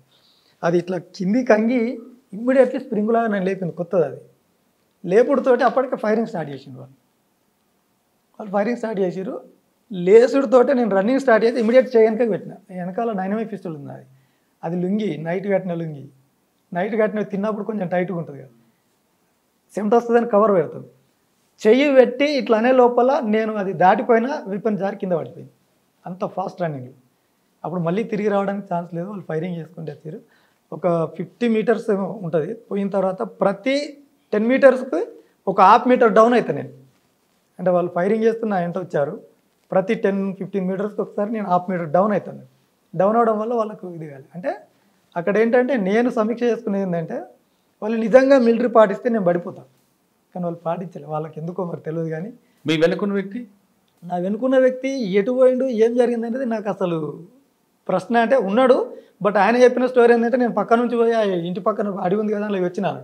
అంటే పోలీసు వాళ్ళు కూడా ఏమైపోయిందంటే నేను ఉరుకుతున్నా కాబట్టి నా మీద కాన్సన్ట్రేషన్ చేశారు. అంతేనా? ఆయన కోవట్గా మారి ఇన్ఫర్మేషన్ ఇచ్చాడా? అంటే మేబీ అది కూడా చెప్పలేం మరి. నాకు కూడా చాలాసార్లు పాయింట్ కూడా టచ్ అయింది. ఎందుకంటే అక్కడే పడుకున్న వ్యక్తి, తనను పట్టుకోలేరు. ఇవన్నీ కొంత స్టోరీ వెరైటీగా ఉంది కదా. ఓకే, అంటే ఆ రోజు మీ ట్రైనింగ్ వల్ల ఒక 1 కిలోమీటర్ నేను వెళ్ళిన. మీరు చేసిన దాడిలో ఉన్నాయి మేమా తిరిగి దాడి చేసినటువంటి ప్రయత్నాలు చేసినాము. పోలీసు వాళ్ళు కూడా వచ్చారు మా దగ్గరికి, వెళ్ళిపోయిన 2-3 సార్లు. కానీ ఎప్పుడు వాళ్ళ మీద మేము అటాక్ చేయాలి. అంటే పోలీసుల మీద కాకుండా బస్సులు దగ్ధం చేయడం కానీ, లేదంటే ప్రభుత్వ ఆస్తులు తగలబెట్టడం అటువంటివి ఉన్నాయా? లేదా ఎవరికైనా హెచ్చరికలు ఇవ్వడం? అంటే హెచ్చరికలు చేయడం అనేది జరిగింది. అప్పటికి ఏంటంటే బస్సులు దగ్ధం చేయడం అనేది కంపెనీ పాలసీ మార్చేశారు. ఎందుకంటే వీళ్ళు బస్సు కాలు పెట్టడం వల్ల బస్సు ఛార్జీలు పెంచుతున్నాను, ప్రజల్లో వ్యతిరేకత తీసుకొచ్చి అట్లాంటివి ఉన్నాయి. అవును, కరెక్టే. బస్సులు దగ్ధం చేయడం వల్ల వచ్చే నష్టం ఎవరికైనా? ప్రజలది కదా, ప్రజల సొమ్మే కదా అది. అప్పట్లో గవర్నమెంట్ కూడా మీరు తగలబెట్టిన ఖాళీ బస్సుల్లో ఒక ర్యాలీగా తీయడం, మా ఊరికి బస్సు ఇవ్వండి అంటూ టికెట్లు పెంచడం, మీ దగ్ధం చేసిన నష్టాన్ని వాళ్ళ ప్రజల మీద భారం పడడం, దీని మీద అప్పుడు పార్టీలో చర్చించుకున్నారా? అంటే నేను వచ్చేటప్పటికే చర్చ జరిగి దాన్ని బ్యాన్ చేసిండ్రు. ఇలాంటి సంఘటనలు చేయకూడదని చెప్పేసి నేను రిక్రూట్ అయ్యేటప్పటికే అది బ్యాన్ అయింది. దాని మీద సమీక్ష అయిపోయి బ్యాన్ చేసిండ్రు. అలాంటి ఇన్సిడెంట్లు చేయొద్దు. అంతకుముందు ఏంటంటే టార్గెట్స్ ఎవరన్నా ఉంటే, ఇన్ఫార్మర్స్ కానీ లేకపోతే పోలీసులు టార్గెట్స్ ఉన్న వాళ్ళు ఉంటే పెళ్లిళ్ళ టైంలో పండుగల సందర్భంగా వస్తారు కాబట్టి వాళ్ళ కోసం అక్కడ పట్టుకొని చంపడంగా. సరే, మీరు శిక్షించే ఎవరున్నారా? ఎవరైనా శిక్షించారా మీ ట్రైన్లో? అంటే ఎట్లా అంటే పలానా గ్రామంలో పలానా వ్యక్తి దుర్మార్గుడు ఉన్నాడు, వాడిని తీసుకొచ్చి గ్రామ సభ పెట్టి అందులో అట్లా ఉన్నాయి. అంటే ఆన్ రికార్డు ఉన్నది చెప్పండి, ఆఫ్ ది రికార్డ్ నాకు వద్దు. లేదు, ఇప్పుడు మీరు సరెండర్ అయినప్పుడు ఆ సెక్షన్స్ ఉన్నాయా? అంటే సరెండర్ అయిన దాంట్లో ఏంటంటే మాకు ఇవన్నీ ఏమేమి జరిగిందనేది వాళ్ళు ఆఫ్ ద రికార్డ్ మాట్లాడారు. సరే, ఆన్ రికార్డ్ చెప్పండి, ఆఫ్ రికార్డ్ వద్దు నాకు. వాళ్ళు ఏంటంటే ఇప్పుడు పోలీస్ దగ్గర మేము మాట్లాడినప్పుడు ఏంటంటే ఈ దగ్గర నువ్వు ఉన్నావు కదా, ఈ దగ్గర నువ్వు ఉన్నావు కదా అని ఇప్పుడు ఒకటి మాట్లాడిన వాళ్ళు. మేడిపల్లి అనేది కరీంనగర్ హన్మకొండ టు నిజామాబాద్ బాంబాయి రోడ్ ఉంటుంది ఒకటి. ఆ రోడ్డు మీద ఒక హోమ్ గార్డ్ ఉంటాడు. అతను శిక్షించాలనేది పార్టీ ఒక డిసైడ్ చేసింది. దాంట్లో నేను వెళ్ళిన టీం లీడర్గా వెళ్ళినాను, ఇద్దరం వెళ్ళినాం. అక్కడ ఒకటి రోడ్డు మీద, మెయిన్ రోడ్డు మీద సాయంత్రం 4:30-5 గంటలకు ఒక సినిమాలాగా జరిగింది అన్నట్టు. అది సినిమాలాగా ఎట్లా జరిగిందంటే తను ఇటు పక్క కూర్చున్నాడు, మేము యాక్చువల్ ఏంటంటే అక్కడికి వెళ్ళినాం. వెళ్ళేటప్పుడు మా సభ్యుడు నేను ఇద్దరం వెళ్ళినాం. ఎందుకు అతను శిక్షించాలి? తను ఏంటంటే జనశక్తిలో ఒక డిప్యూటీ కమాండర్ స్థాయిలో పనిచేసిండు. జనశక్తి పార్టీలో పనిచేసి హోంగార్డుగా తీసుకొని ప్రతి సింపదైజర్ను, ప్రతి సానుభూతి పరుణ్ణి పోలీసులకు పట్టియడము, దళం ఎక్కడ వస్తుంది అనేది ఫారెస్ట్లోకి వాళ్ళని తీసుకెళ్ళడం, అంటే పోలీస్ ప్యాట్కొని వెళ్ళడం, అప్పుడు వాళ్ళు చేసిన అంటే సహకరించినటువంటి విధానం, వాటర్ ప్లేస్లు ఎక్కడ ఉంటాయని చూపించడం వల్ల దానివల్ల ఇతను ఉంటే బాగుండదు మనకి ఎప్పటికైనా అనేది. అది జనశక్తి వచ్చారు కదా, మీరు ఎందుకు చేశారు? అయితే ఏమైందని అంటే అప్పుడు కొడిమేళ అని చెప్పేసి మాకు ఎప్పుడో చాలా 80 ప్రాంతంలో ఆర్గనైజేషన్ ఉండేది. మేము వచ్చేటప్పటికి ఆర్గనైజేషన్ లేదు. కొడిమేళ, వేములవాడ, మేడిపల్లి మండలంలో కొన్ని గ్రామాలు, చందుర్తి మండలంలో కొన్ని గ్రామాలు, లేకపోతే అప్పుడు ఆ టీంలో నేనున్నాను. కొత్తగా వీళ్ళు మళ్ళీ ఆర్గనైజ్ చేయాలని వేసిర్రు. ఆ ఊర్లలోకి ప్రజల దగ్గరికి వెళ్తాం కదా, పలానా వంతో మాకు ఇబ్బంది ఉంది, మీరు ఏదైనా ఉంటే ఆ వ్యక్తిని శిక్షించిన తర్వాత మా దగ్గర రండి, ప్రజల డిమాండ్ అది ఆ టైంలో. ఈ హోమ్ గార్డ్ శిక్షించమని ప్రజల డిమాండ్. ఓకే, రోడ్ అవతల ఆయన ఉన్నాడు. రోడ్ అవతల అంటే అతను సభ్యుడు చూసి వచ్చిన తర్వాత నెక్స్ట్ మళ్ళీ ఈ యాక్షన్ కోసం పోయినప్పుడు ఏంటంటే మేము ఇద్దరం వెళ్ళిన తర్వాత మనం ఉండే ఏరియా ఇది, ఊరు బయట కొంచెం చెట్లు ఫారెస్ట్ లాగా ఉంటుంది, నువ్వు ఇక్కడ ఉండాలి, నేను పోయి చూస్తా అంటే మేము అనుకున్నది కూడా. ఆయన చూసి ఓకే రోడ్డు మీద ఉన్నాడు అన్నప్పుడు మళ్ళీ నేను ఇద్దరం కలిసిపోయి అటాక్ చేయాలండి. ఒకసారి ఏంటంటే ముందు వెళ్ళి ఆయన ఏ ప్రాంతంలో ఉంటాడు, మనం ఏ ప్రాంతం నుంచి పోతాం, తప్పుకొని వెళ్ళిపోతాం అనేది చూసుకోవాలని చెప్తే చూసుకొని పోయేటప్పుడు ఈ సభ్యుడు ఏమంటాడంటే అన్న ఈ వెపన్లు ఇక్కడ పెట్టేసిపోదాం అన్నాడు. అట్లా పెట్టద్దు, దగ్గర పెట్టుకోవాలా, ఎప్పుడైనా పోలీసు కూడా మనల్ని అటకాయించవచ్చు, మనం ఇమ్మీడియట్లీ యాక్షన్లో దిగాలి తప్ప వెపన్ పక్కన పెట్టిపోతే అది ఆత్మహత్య సమానం ఉంటుంది, అట్లా కాదని చెప్పి తీసుకుపోయాను. అట్లా వెళ్ళిన తర్వాత అక్కడికి వెళ్ళినాము, ఒక టీ తాగినాం. అక్కడ ఇద్దరు పోలీసు వాళ్ళు కూడా, వాళ్ళు సివిలియన్స్ వచ్చి వాళ్ళు కూడా టీ తాగారు అదే హోటల్లో. వాళ్ళు టీ తాగారు, మేము టీ తాగాను. అట్లా నడుచుకుంటూ వెళ్ళిపోయినాం. అక్కడికి వెళ్ళేప్పటికీ ఆయన రోడ్డు కవతల పక్కన, ఇప్పుడు ఊర్లలో ఏం చేస్తారంటే టీ పాయింట్లు ఉంటాయి కదా, ఆ టీ పాయింట్ మీద చిన్న చెక్కలు వేస్తారు ఇట్లా, ఒక కట్టె బాతి దాని మీద కూర్చోడానికి. ఇక్కడ కూర్చున్నాడు ఆయన. మీరు కూర్చున్న దానికి ఆ వెనక పక్కల ఆయన కూర్చున్నాడు. ఈ దగ్గర మేము కూర్చున్నాం వెనకాల, ఆయన వెనకాల. ఇటుపక్క హోటల్, ఇటుపక్క రోడ్డు, దాని వెనకాల స్కూల్ ఉంటుంది. అక్కడ మేము అటాక్ చేయడం జరిగింది అన్నట్టు రోడ్డు మీద. పోలీసులు చూసారా? పోలీసు ఇక్కడ ఉన్న వాళ్ళు, మాకు తర్వాత తెలిసింది ఏంటంటే ఇక్కడ ఉన్న వాళ్ళు పోలీస్ స్టేషన్ 1 కిలోమీటర్ ఉంటుంది.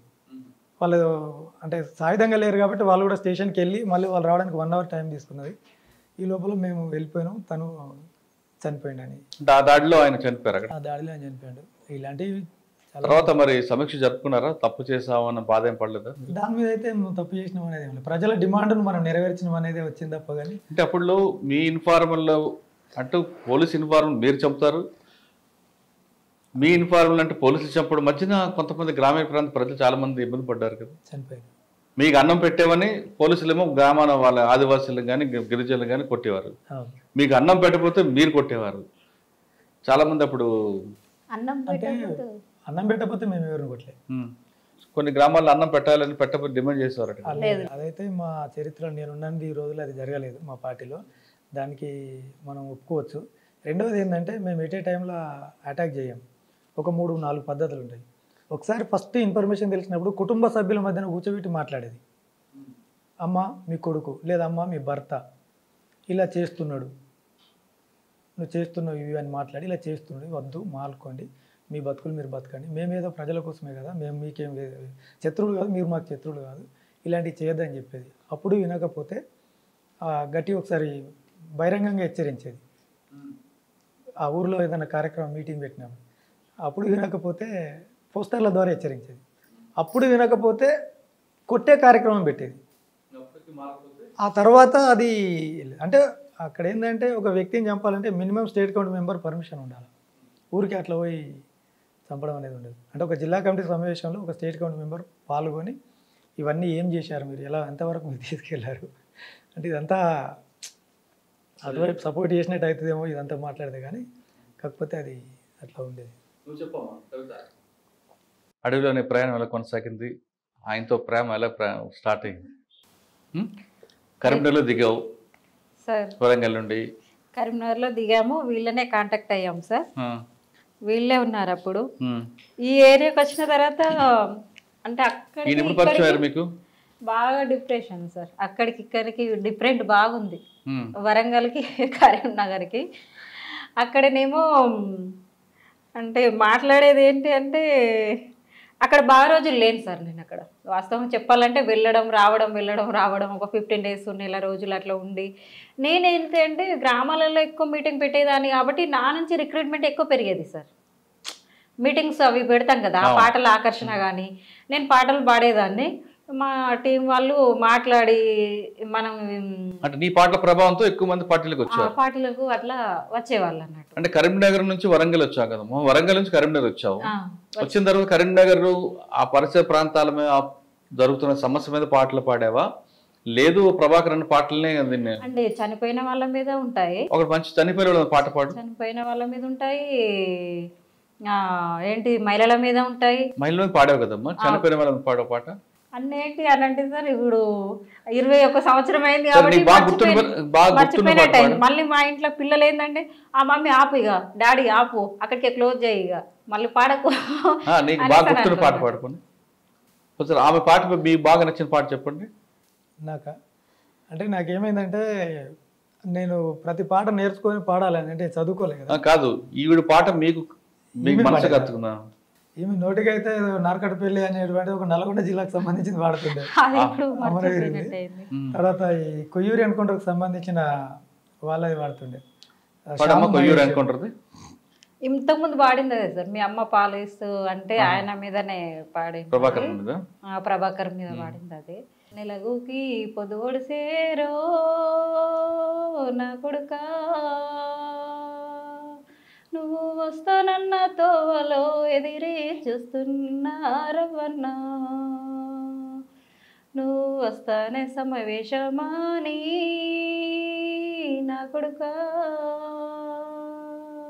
వాళ్ళు ఏ జెండా పెట్టుకొని ఎదురు చూస్తుండ్రు రవణ. సరే, పార్టీలో మీకు ఎప్పుడు ఎదురయ్యారైనా ఈయన పెళ్లి చేసుకుందామని మీరు అనుకున్నారా, ఆయన చెప్పారా మీరు చేసుకుందామని? మీ ఇద్దరు పెళ్లికి పార్టీ అనుమతి ఇచ్చింది? పార్టీలో పెళ్ళి అంటే అది చెప్పొద్దా?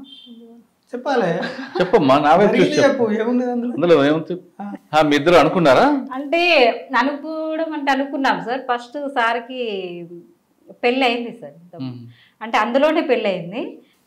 ఆ అక్క ఏందనంటే మధ్యమల్ల ఎన్కౌంటర్ జరిగింది సార్. అది ఘోరమైన సిచ్యువేషన్ సార్, పెద్ద ఎన్కౌంటరు. అది డే అంతానే మేము వెళ్ళడానికి అక్కడికి గింత రాళ్ళు ఉంటాయి సార్, దాని మీద అడిగేస్తేనే అక్కడ వెళ్ళిపోతాం సార్ జారి పడడానికి. అది పెద్ద ఎన్కౌంటరు, అది డే అంతానే మేము నడవలేకపోయాము. అంటే ఎన్కౌంటర్ మీరు లోపల ఉన్నారా అప్పుడు? లోపలనే ఉన్నాం. మీరు ఎక్కడున్నారు అప్పుడు? లోపలనే ఉన్నాం. అసలు ఆ ఎన్కౌంటర్ గురించి చెప్పండి. అది అంటే మధుర భార్య అక్క, ఏం పేరు అక్క పేరు? ఆమె పేరు రజిత, బండి సంధ్య అని చెప్పి రజిత. ఇక్కడ వంగర దగ్గర వంగర ఆమ్లెట్ ఉండే అప్పుడు రంగాయపల్లి అని ఆ విలేజ్. ఎలా జరిగింది ఎన్కౌంటర్? అంటే ఆవిడకి మీరు ముందు పెళ్లి చేసుకుంటా అని చెప్పారు, పెళ్లి చేసుకున్నారు? ఆమె అక్కడి నుంచి వచ్చింది. అప్పటికి 2000 సంవత్సరం మార్చిలో పెళ్ళి అయింది. 2000 సంవత్సరంలోనే సెప్టెంబర్ 24 ఉదయం ఎన్కౌంటర్ జరిగింది. ఎక్కడ? ఈ మధ్యమల సిరిసిల్ల ఎల్లారెడ్డిపేట మండలం. ఒకసారి చెప్పండి, మీరు ఇద్దరు కలిసి ఉన్నారు అప్పుడు బయట? మేము క్యాంపులో ఉన్నాం. అక్కడ ఏంటంటే డిస్టిక్ ఈ వెస్ట్ డివిజన్కి సంబంధించిన మొదటి కాన్ఫరెన్స్ జరుగుతుంది, జిల్లా కాన్ఫరెన్స్. 5 సంవత్సరాలకు ఒకసారి కాన్ఫరెన్స్ జరుగుతుంది.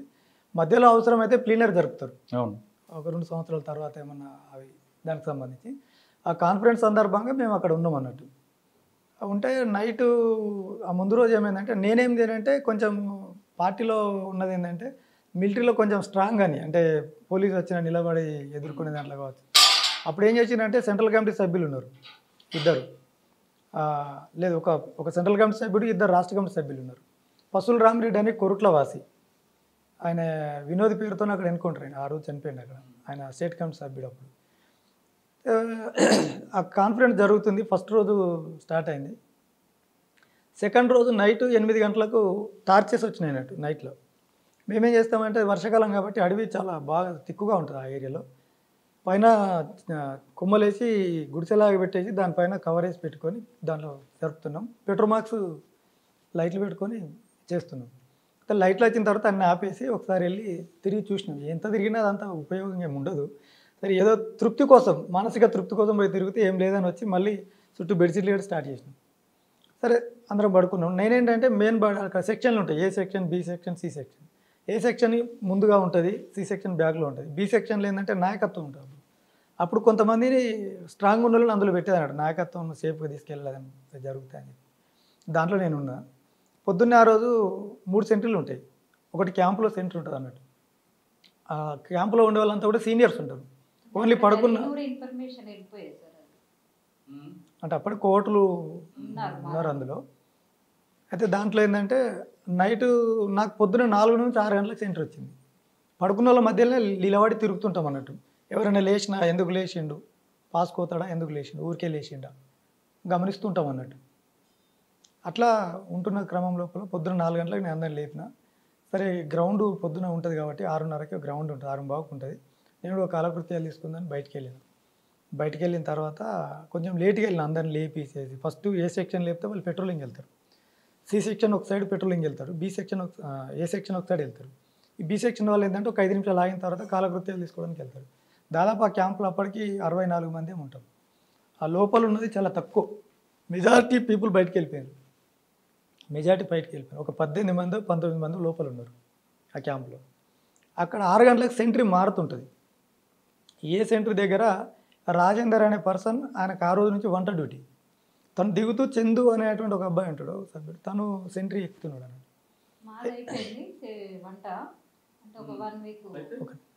ఆ టైంలో ఏమైందంటే తను చందు అనే అంటే ఆ సభ్యుడు ఏంటంటే కొన్నిసార్లు కామెడీ చేస్తుంటాడు.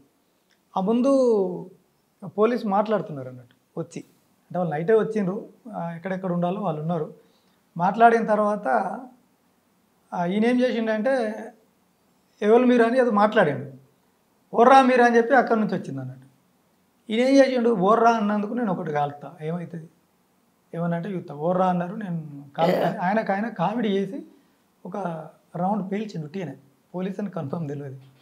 ఈయన ఒక రౌండ్ పేల్చిండో లేదో అక్కడ నుంచి భారీ ఎన్కౌంటర్ జరిగింది. అంటే అది బాగా ప్లస్ పాయింట్ అయింది ఆ టైం. నేను బయట నుంచి లోపల వస్తున్నా. ఈ సౌండ్ ఫైరింగ్ జరగగానే ఇమ్మీడియట్లీ కిట్ బ్యాగ్ అవన్నీ లోపల ఉంటాయి కదా. ఫాస్ట్గా వస్తుంటే మధ్యలోకి వచ్చిన తర్వాత ప్రసాద్ అన్న చనిపోయింది ఆయన. అప్పుడు state committee member, central committee member ఉన్నాడు ఆయన. స్టేట్ కమిటీ కార్యదర్శి కమ్ సెంట్రల్ కమిటీ మెంబర్ ఉన్నాడు. ఆయనతో ఇద్దరు గన్మెన్లు ఉండగానే అక్కడ బ్రేక్ అయిపోయింది నేను. ఎందుకంటే అతను కలిసిన తర్వాత తను ఇంపార్టెంట్ అనేది మేము అక్కడ ఉంటుంది కాబట్టి అక్కడ ఆగిపోయినాం. ఆగిపోయిన తర్వాత అర్జున్ ఏం జరుగుతుందన్నాడు. ఏం లేదన్నా పోలీస్ పార్టీ వచ్చింది కదా, ఎన్కౌంటర్ జరుగుతుందన్న. ఎట్లా మరి ఏం చేద్దామన్నాడు. చూద్దాం మరి లోపలికైతే పోదామని చెప్పేసి నేను కొంచెం ముందుకు వెళ్ళేటప్పటికి ఇంకెనక నుంచి ఇంకో ఇద్దరు ఉరికొస్తాను. సోమన్ అని చిట్టిరాజు పాప ఆయన కూడా చనిపోయాను. ఆయన గన్మెన్ వాళ్ళిద్దరు ఉరికొస్తాను. దీనికి ముందు ఒక ఇద్దరు సభ్యులు అప్పుడు వాళ్ళు బయటికి వెళ్తున్నారు అన్నట్టు. నేను లోపలికి వచ్చేటప్పుడు వాళ్ళని ఏం చేసినంటే ఫైరింగ్ వస్తుంది మీరు ఎటు లేదు రండి అని చెప్పి వాళ్ళు నాతో పట్టుకొని వచ్చిన. వాళ్ళిద్దరు వీళ్ళు ముగ్గురు, అదంతా 6 అయినాం. సోమన్న ప్లస్ వాళ్ళ గన్మెన్ వాళ్ళిద్దరు ఉరికొస్తాను. సౌండ్ రాగానే ముందరికి అనగానే నేను సోమన్ అనగానే ఓకే రైట్ మాట ఏర్పడేసి వచ్చేసింది. వచ్చిన తర్వాత ఏం చేద్దామంటే మనం ఫైరింగ్ చేయాల్సిందే. కానీ ఇటు చేయాలని అర్థం కాదు. ఫారెస్ట్ మన వాళ్ళు ఎక్కడ ఉన్నారు, వాళ్ళు ఎక్కడ ఉన్నారు, ఎటు అటాక్ చేయాలి అర్థం కాదు. ఇట్లా బీసెంట్రీ బంకర్ నుంచి ఒక అతను ఉంటాడు ఇంకోసారి. అతను బీసెంట్రీ నుంచి దుంకి రన్నింగ్ చేస్తూ వస్తున్నాడు. ఇక్కడ నుంచి సౌండ్ వస్తుందని ఇటు ముందు కొరికింది. మళ్ళీ ఒక చెట్టు ఉంటుంది దాన్ని దాటుకుంటే అనగానే నేనే అని చెప్పి ఆయన మాట ఏర్పాటు చేసుకుని ఒక రైట్ రా అని చెప్పింది. మేము 9 మంది అయినా. ఏం జరిగిందంటే బీసెంట్రీ పోస్ట్ బంకర్ మొత్తం ఆక్యుపై చేసుకున్నారు పోలీసు. నేను అక్కడ నుంచి వచ్చేసిన. ఎవరు లేరు ఇక్కడ మన ఏరియాలో అంటే అప్పుడు డిసైడ్ చేసుకొని మేము ఫైరింగ్ చేయడం జరిగింది. దాదాపు అది ఒక 55 నిమిషాలు కొనసాగింది. అంటే మేము ఇక్కడ ఉన్నాము. ఈ పార్టీ ఏంటంటే ఇటువైపు నుంచి ఒకటి అటువైపు నుంచి ఒకటి, అది ఎన్సర్కిల్మెంట్ అంటారు వాళ్ళు. ఎన్సర్కిల్మెంట్లో వాళ్ళు ఉన్నారు.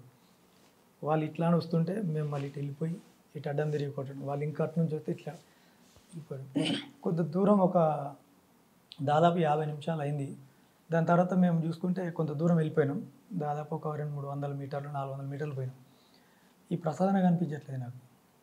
ఏడి మనిషి ఎటు పోయిండు అని చెప్పి చూస్తే వాళ్ళ గన్మెన్లు ముందరికి వెళ్ళిపోయారు. వీళ్ళంతా మిగతా వాళ్ళంతా ముందుకు వెళ్ళిపోయారు. ఏడి మనిషి అని చెప్పేవారు ఒక 150 మీటర్లు ముందుకు వెళ్ళిపోయాను. మళ్ళీ ఇక్కడ దాకా వచ్చి అటు ఉరికిండు ఆయన, ముందుకు వెళ్ళిపోయాడు. మళ్ళీ రివర్స్ అయ్యండి. అరే మనిషి ఏడని చెప్పాడు, ఆడపోయినాడు. అరే అటు ఇటు పోయిండు, ఇట్లా పోయిండు అని చెప్పేసి నేను ఫాస్ట్గా ఒక్కడిని మళ్ళీ ఆయన దగ్గరికి రన్నింగ్లో వెళ్ళిపోయాను. ఏమన్నా ఇటు వచ్చినావు అని చెప్పి నేను ఇటు ఎందుకు వచ్చినా అంటే లేదు అర్జున్ వీళ్ళు ఒక్కళ్ళు ఇచ్చిపెట్టదు, మొత్తం మందిని మనం వేసి పడేయాలి, వదిలిపెట్టద్దు, వీళ్ళు మనం వెంట పడుతున్నారు, వీళ్ళని ఇలా తరిమి కొట్టాలని చెప్పేసి ఆయన ఒక ఇప్ప సెట్ ఉంటుంది, మంచి ఇప్ప సెట్ దగ్గర నిలబడి ఉన్నాడు. నేను పోయి తన దగ్గర ఉన్నాను. అట్లెట్లా సాధ్యమవుతుంది అన్న, అది ఎట్లా అవుతుంది, మనం ఇది కాదు కదా, చలో మనం వెళ్ళాలంటే నువ్వు ఆగు అన్నాడు. వాళ్ళు ఎంత దూరం అంటే 35-50 మీటర్ బిలో ఉన్నారు పోలీస్ పార్టీ. వాళ్ళు మాట్లాడుతున్నారు, ఎవరే మీరు అన్నారు.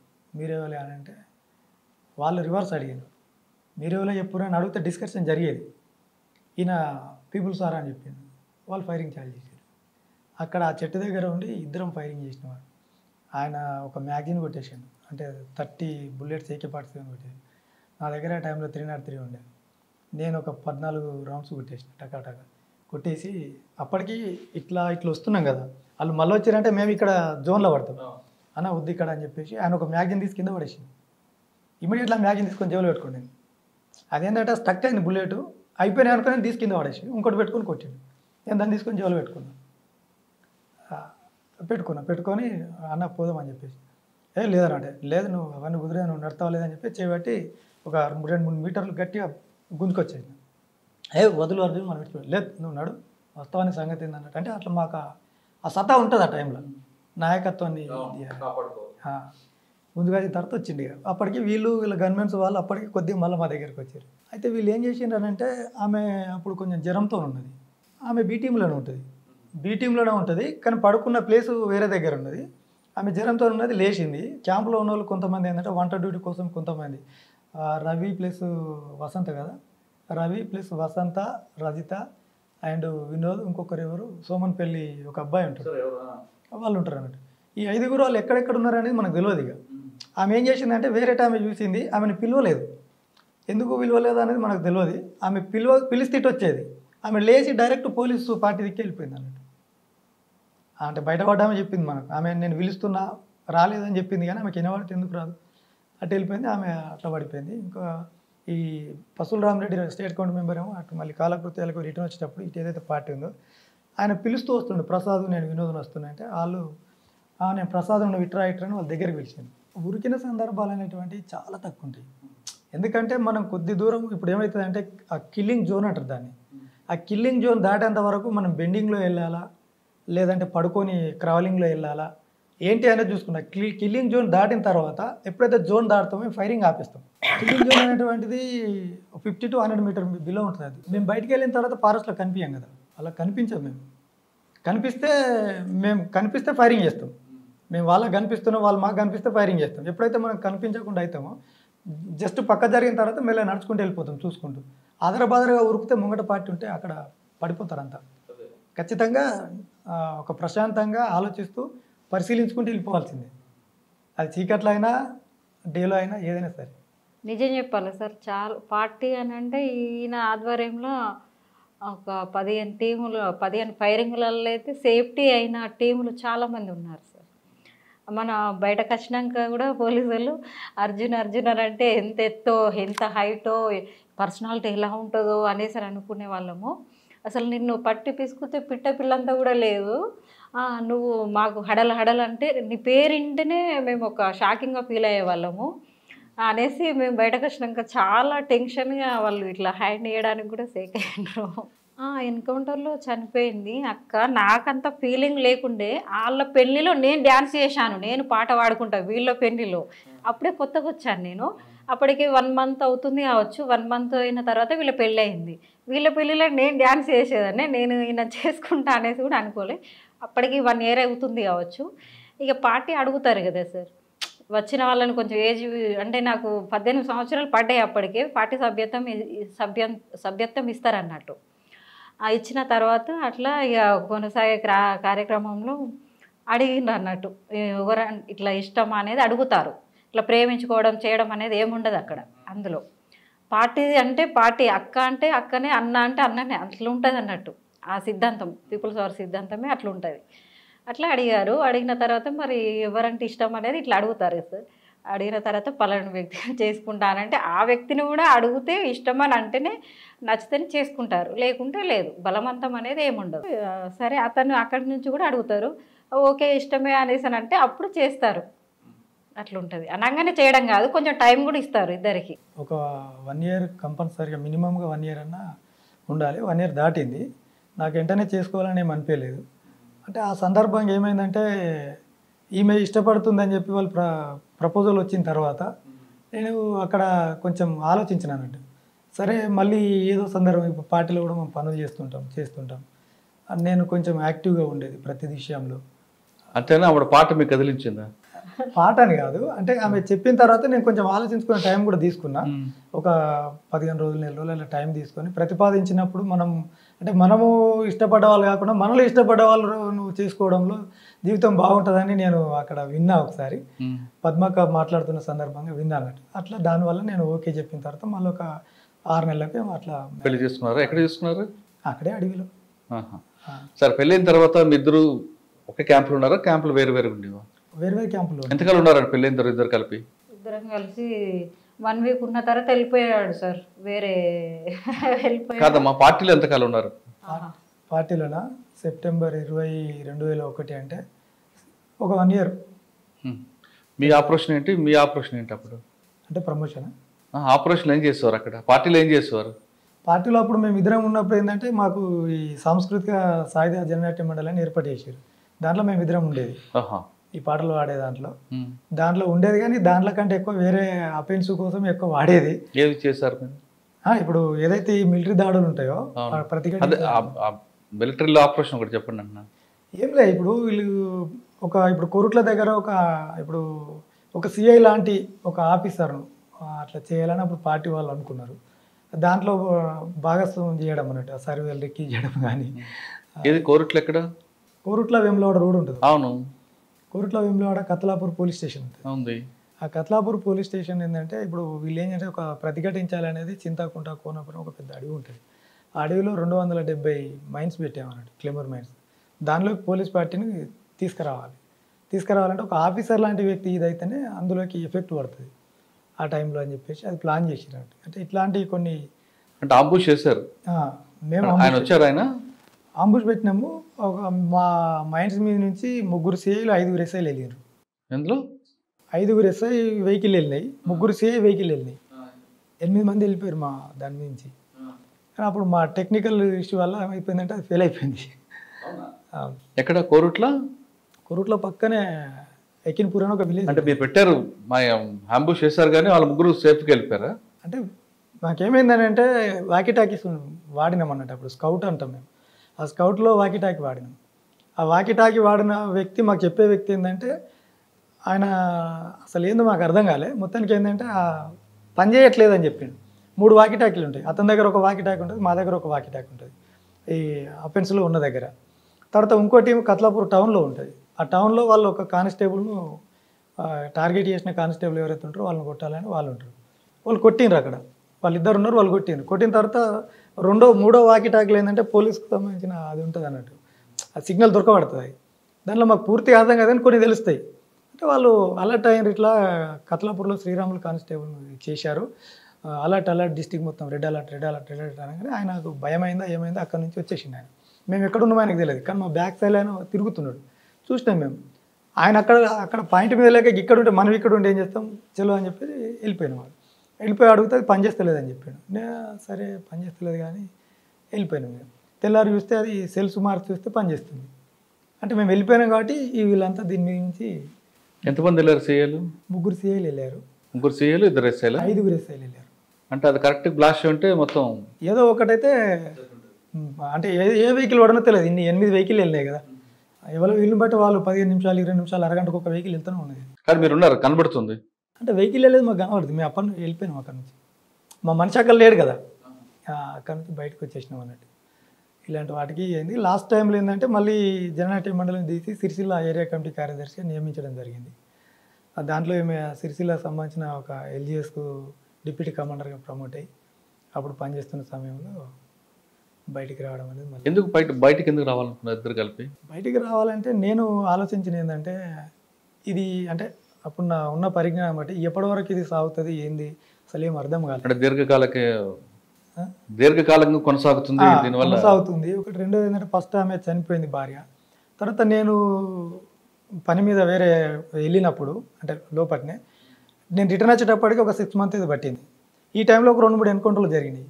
అప్పుడు ఈమె నాకు వాటి గురించి చెప్తుంటే అంటే ఇడిచిపెట్టి కొందరు వెళ్ళిపోవడం, ఇవి వెనకాల పడిపోవడం, ఊరికనే చనిపోవడము అవుతుందేమో ఎందుకు అంటే ఈవిడ మాటలు విని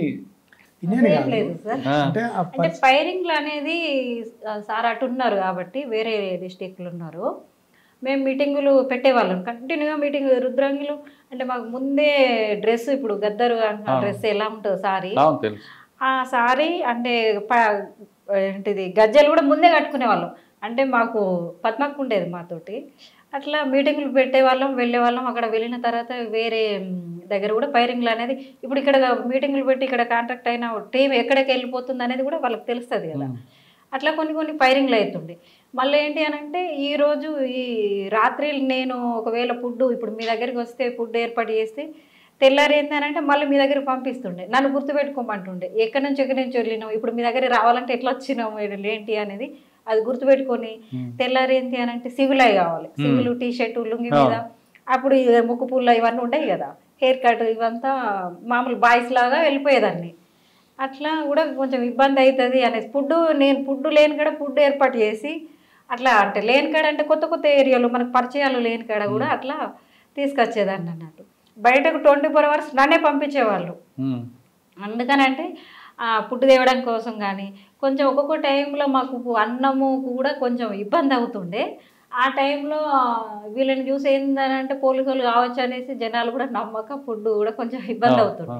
అట్లా నేను వెళ్ళిన కాడ ఏందనంటే నా పేరు కవిత, నన్ను గుర్తుపెట్టుకోర్రి ఇట్లా వాళ్ళు జనరల్గా ఎక్కడైనా కనబడ్డా మనం వెళ్ళే టైంలో కనబడ్డా కూడా అట్లా నన్ను గుర్తుపెట్టుకోండి నా పేరు కవిత అనేసి వాళ్ళకి పరిచయం చేసుకొని అట్లా కూడా కొంచెం వెళ్ళేవాళ్ళం అన్నట్టు. అట్లా నన్ను గుర్తుపెట్టుకొని ఆ ఫుడ్ కాడ కానీ కొంచెం మాట్లాడే విధానంలో కానీ అట్లా అవుతుండే.